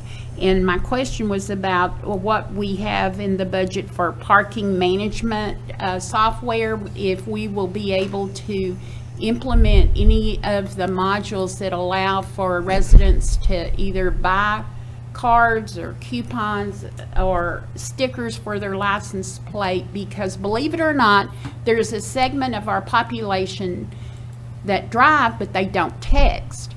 And I have had a number of people say, well, I'm not going downtown anymore because I can't figure out how to pay for the parking. I don't text. I don't know how to Use a phone? They don't. Well, some of them still have flip phones. So everybody doesn't do that. And I even came back, someone asked me, well, do they ever go to Little Rock? They don't use those paid parkings. They're at the Rep or at Robinson Center that pulls in, and they're paying a guy taking the money to go in and out. So there is a segment, and even were willing to pay if they knew how to go downtown. Even we cut it off at 6, but they didn't have a problem paying till 8 because they wanted to go downtown to dinner. It's the problem of not being able to pay. They just don't know. They got frustrated, and they need training, or they wanted to know if there's some way in our modules that can make it simpler for people that aren't tech. First, I'll say there's 500 cities in Arkansas, and the last time we checked, it's been a few years since we checked, but at that time there were only, I think, 3 that did not have a property tax out of 500, and we're one of those. So I appreciate those comments. We do still have, Karen, I don't have it in front of me. I wanted to say it was 300,000 or 400,000 left in that restricted fund for parking. Do you have that number? But we do have some that are still available to use in the parking system. So that's something that I know Lance is working towards to try to find out those answers. One of the things we have also done that I want to make the board and the public that may see this aware, that we also have a video tutorial out there. They can go and it'll walk them through how to set up their parking app on their phone, how they can pay to park. You only have to do it one time, and then when you go, it works every time. If you're familiar with Park Mobile, Smart Park, it all works the same. But I hear you, and we'll look at some of those options. I don't know exactly what exists, but it's something that we will look at. We'll have that prepared for you when we have the work session. Sounds good. We do have $483,866 remaining in restricted general fund funds for parking. So we do have some additional funds in the surplus that we can use to work on some of that type technology if it exists. And I mean, I have used it, I use it, but I have a lot of constituents that can't manage it. Understood. We'll certainly look at it. Director Beard. I just want to piggyback off of what Director Garcia is saying about the parking, because when the parking issue was presented to us, and I specifically mentioned, take my father, for instance, who's 88, he's not going to figure out how to pay for parking. We had the one gentleman from out of town that got the 3 parking tickets, and sometimes when I'm downtown, I'm watching people just perplexed on how to do that. So just that that this was brought up before we voted to adopt it, it's puzzling, and I felt like it was brushed off. It wasn't addressed. There was not a when you're asking people of a certain age to download an app, what if they don't have their phone? I actually brought that up. Someone doesn't have their phone, should they not come downtown and spend money? There needs to be some more options available for people. Well, I do want to make the board aware, we still have many free parking spots in the downtown area. You're welcome to choose one of those. You don't have to pay to park there. You may have to walk 2 blocks, but all of our side streets that really in that downtown area still have unpaid parking. You don't have to pay to park there. It's free. But I hear you. We'll have a work session coming up where we'll talk about parking funds, because honestly, staff needs more direction from the board. So we appreciate that. Yeah, I'm downtown probably more than everybody combined in this room. So I see them working the kiosk or the QR code, and I think I think we kind of look inward to our community and say, well, this is foreign to us, but it's truly not foreign to those people who are traveling to Hot Springs, because they're right there. They're taking a picture of the QR code and they're doing their thing, and I see people, you know, at the bottom of the kiosk punching the numbers in with their license plate and where they're at. And so, you know, you don't have to have your phone, you just have to know your license plate, maybe a little bit of information. So I think the tourists have getting it figured out. I think one of the things that they challenge, they don't realize that 6:00 p.m. is the cutoff. So they're trying to buy 2 hours, and they can't figure out why it won't take. Right. And I'll walk by them and I said, it's free after 6, you're good. And they go, okay. But you know, with all of us, and myself included, you know, it can be kind of, I understand it can be new and different for those of us who haven't been in other communities and had to download that. But I see the tourists, you know, of all ages, they're getting it figured out. Director Webb. Thank you, Mayor. I don't know where to start. I've got a bunch of notes here, most of which are all good, but I would echo a lot of the sentiment that Director Garcia was sharing earlier, and just kind of further extend my thanks to city staff, to Bill, to Brian, and Harmony, Sheila, to everybody in this room. I know we've all put quite a few hours, and not near as much as y'all did preparing the budget, but a lot of time, a lot of effort, a lot of consideration went into what is being presented here tonight. I think the direction that we are heading as far as this city goes is a very promising direction. I think it's in a good place, especially when you consider this is only coming off of less than 20 months of incorporating an employee wage increase, where I think the average increase for all employees across the city of Hot Springs was around 8%. And we're still able to manage a general reserve at over $40 million. That's a testament to the minds that are in the position of department heads and the leadership that's being portrayed from our city manager too, to help everybody stay within their lanes and still manage to keep their department with adequate resources and provide appropriate employee safety for everybody.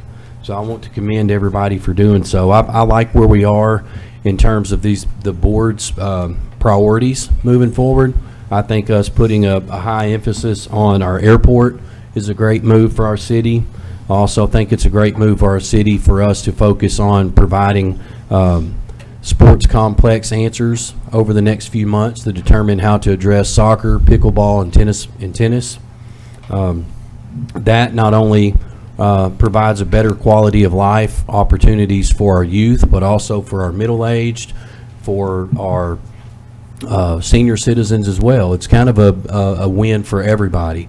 And I think when we factor in the efforts that are taking place on our local chambers side for really putting forth a valiant attempt to drive workforce with local high schools here in Hot Springs, we are looking at an excellent opportunity to encourage our potential high school graduates to stay right here in Hot Springs. By providing that sports complex and adding it with workforce, we are telling those that are graduating from our high school that we want you to stay here in Hot Springs when you graduate high school, whether it be to go to National Park to obtain collegiate hours, whether it be to fall into a trade skill or to look for other careers that are right here in Hot Springs. And we've got a vast array of careers in Hot Springs I think we take for granted.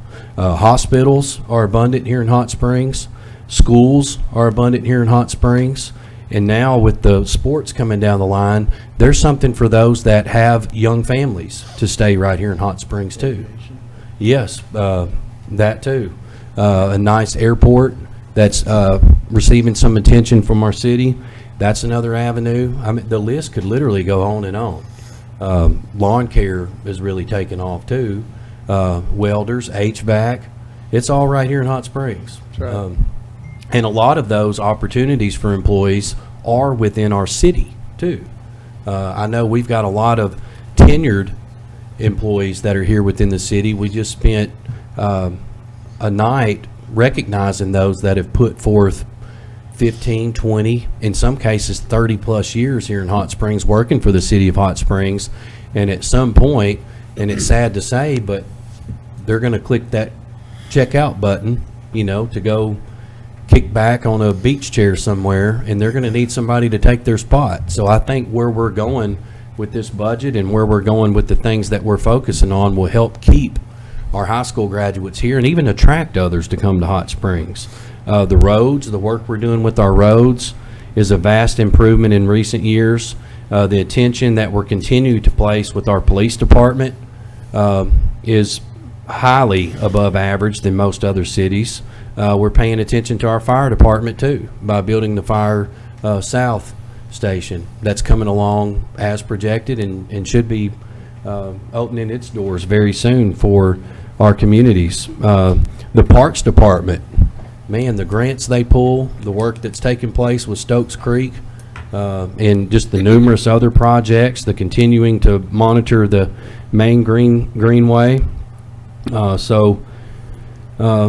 In last but not least, and I know I've missed a lot of highlights for the other departments because this will probably hit that part, but it may seem like a small token, but I've heard from quite a few residents who have what may seem like minor issues to everybody, but are highly important and meaningful for those people that when they call, say our utilities department or any department to get some guidance on water or any type of city service, they are met with professionalism on the phone. They are met with somebody who is speaking to that person to help find solutions. And I just applaud those of you that are employees for our city who are on the phone speaking to our residents and being pleasant. Because just this last week alone, I've gotten 3 or 4 different compliments to those employees that handle the phones for each of our departments. So I appreciate that. That always helps make our city look even brighter. And that's where I will stop, I think. Very good. Thank you. Hold up, Mayor. One more thing. And this is short, but on the parking deal, that hasn't been a problem for me per se. Like as far as working those transactions, I've managed to find parking and find those kiosks and work that credit card. I do know one of the first trips I made up to a kiosk, I was like, what is my license plate number? I don't know what it is. So kids and I ended up turning back to the truck to go get the license plate number to take up there, but got it to work. But one thing, to answer the phones and maybe having some issues with the apps might be to look for cash options. I don't know how much of an option that is, but if we have any way to make that work, cash is still good, and those things are No gone. pennies. They're in the past. dollars. But that's a solution that I would like us to explore if we can. And Mayor- I'll close with that. Thank Mayor, you. if I could, I was remiss. I mean, what we're talking about tonight is really that high level of what I just went through in the budget message. But this board sat through 4 hours of some detailed presentations and gave directions during that meeting. I've had a few after that meeting that were incorporated into what you saw tonight. But, for those that are watching or listening from home, they need to know that this isn't the entire budget that you've reviewed. I mean, we went through, not only did we go through on a staff level every line item, and there's hundreds of pages in this document. We went through every line item before you saw it, when we presented in the work session. You spent 4 hours going through those and having questions, good questions and guidance for staff, so we appreciate that. But I didn't want that to go unnoticed, Mayor, the amount of time that you spent on this.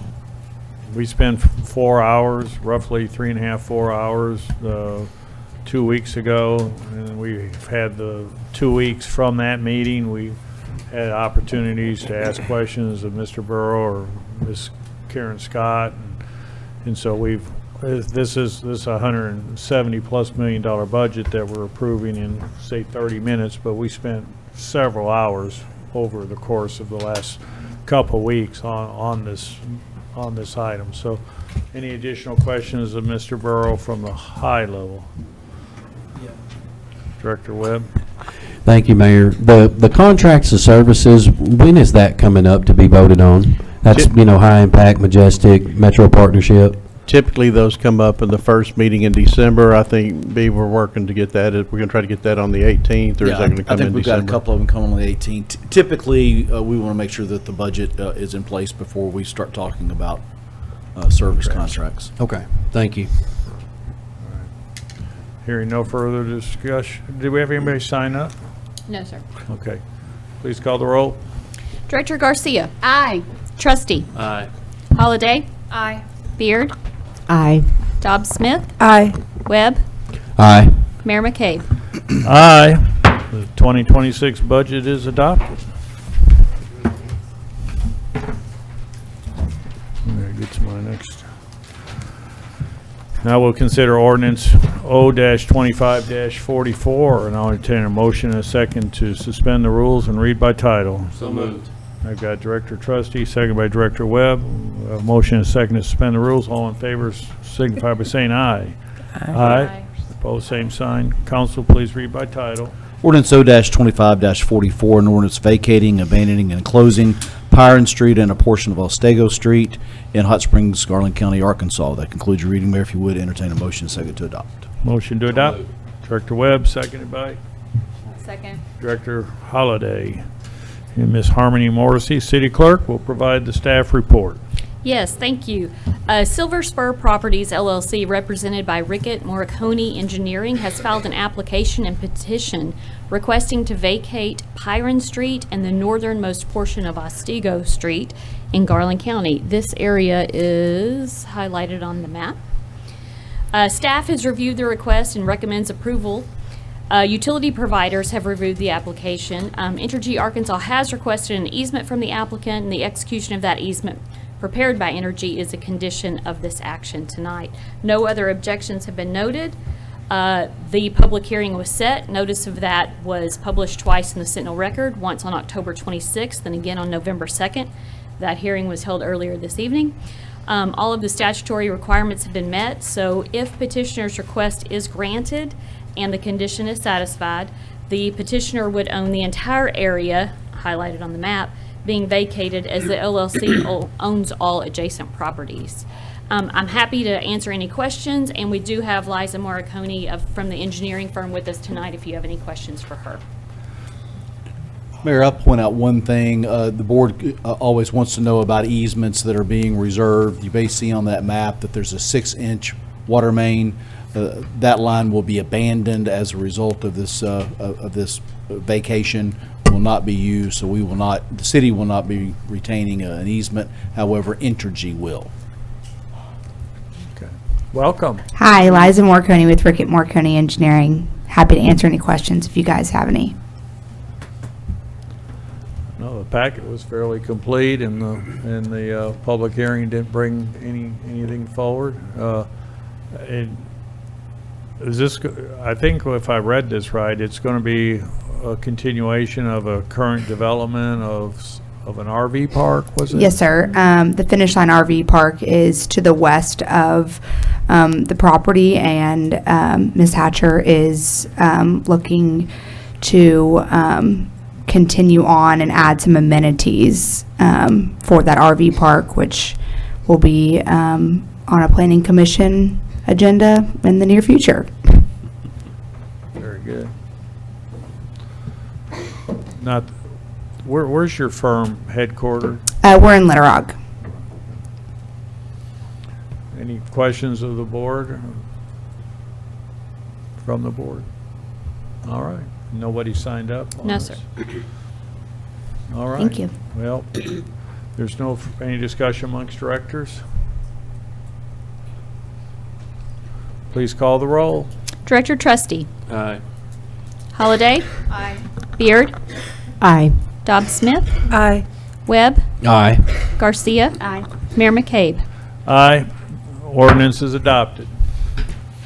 Moving on to consider ordinance O-25-45, and I'll entertain a motion and a second to suspend the rules and read by title. So moved. Director Webb, seconded by Director Trustee. I have a motion and a second to suspend the rules and read by title only. All those in favor signify by saying aye. Aye. Pose same sign. Council, please read by title. Ordinance O-25-45, an ordinance amending the zoning map from RN5 Residential Neighborhood 5 to CG Central Commercial Zone District for certain parcels generally located at Otsego, Pyron, and Cuca Streets, north of Golf Links Road, amending the future land use plan map to commercial tourism and for other purposes. That concludes your reading, Mayor. If you would entertain a motion, second to adopt. Motion to adopt, Director Trustee. Second. Seconded by Director Garcia. And Director of Planning and Development, Ms. Kathy Selman. Welcome.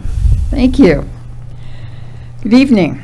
The applicant is Liza Morricone with Rickett Morricone Engineering, representing Silver Spur Properties LLC.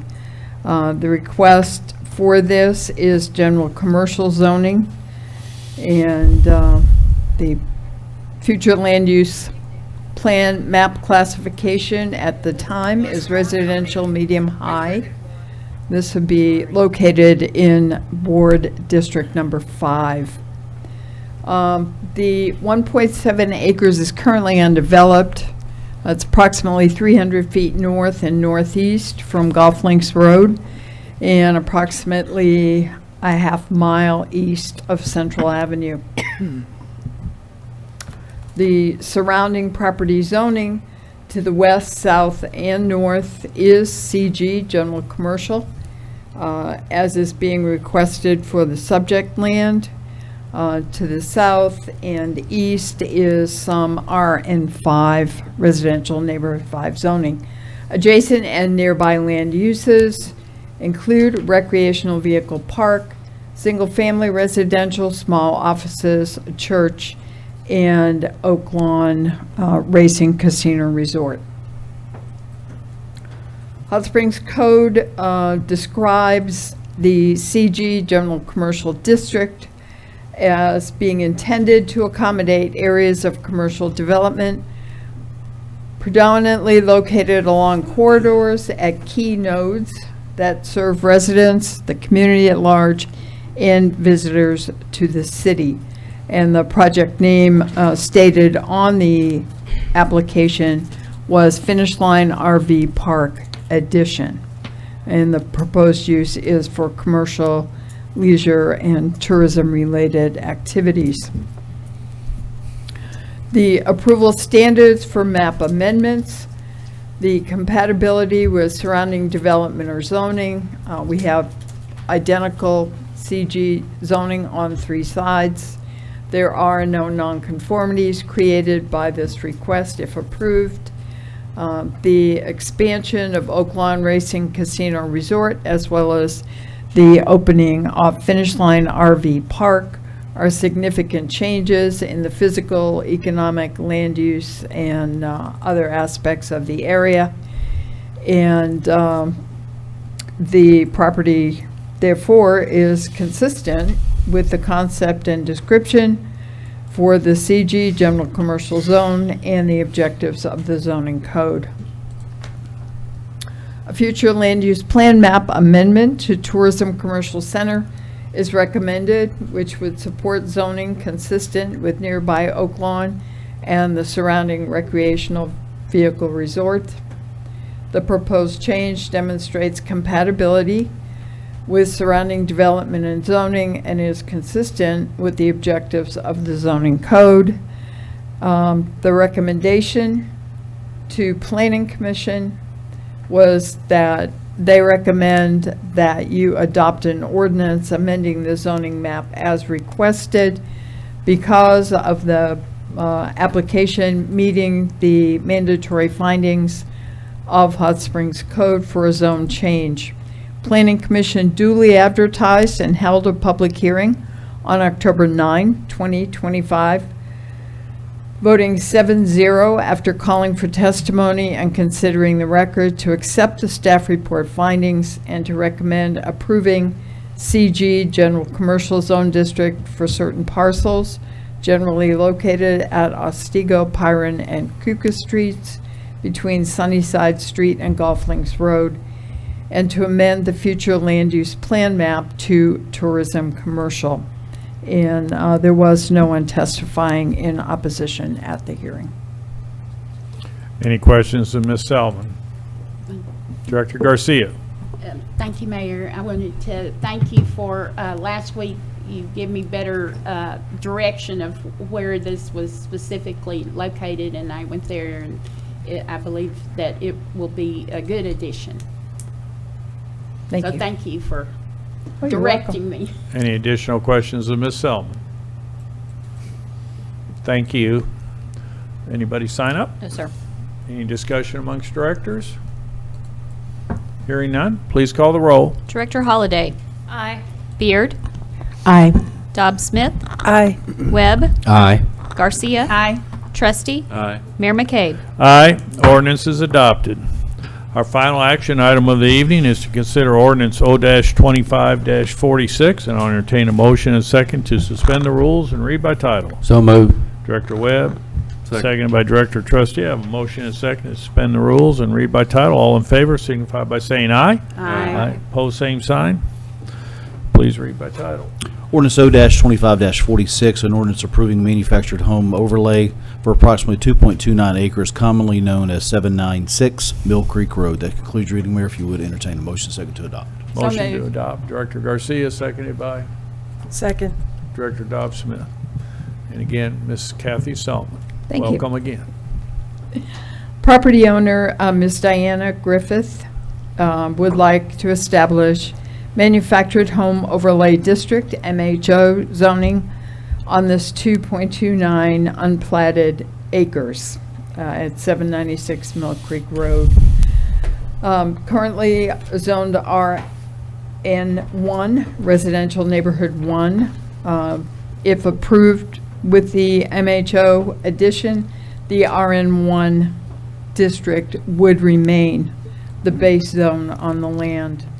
The future land use plan map designation is residential low. It's in Board of Directors District Number 1. The property has a 456 square foot structure that was constructed around 1985. It's located in a rural part of the city with properties on the south side of the road being inside city limits, and on the north side of Mill Creek Road, we find unincorporated Garland County. Properties nearby are developed with a mixture of site-built and manufactured single-family residential homes, as well as a non-residential event venue, Bella Luna, across the street at 809 Mill Creek Road. This property meets the minimum 2 acres map amendment area requirement. The applicant's narrative states, "This letter is a request for a zoning overlay to enable me to move an affordable manufactured home onto my property.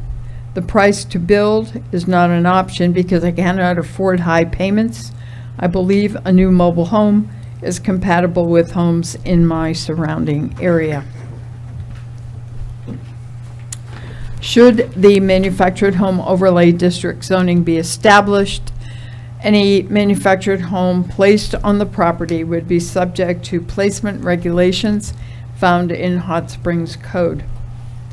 This zoning map amendment request meets the submission requirements of Hot Springs Code. It meets the approval standards for demonstrating compatibility with surrounding development and zoning.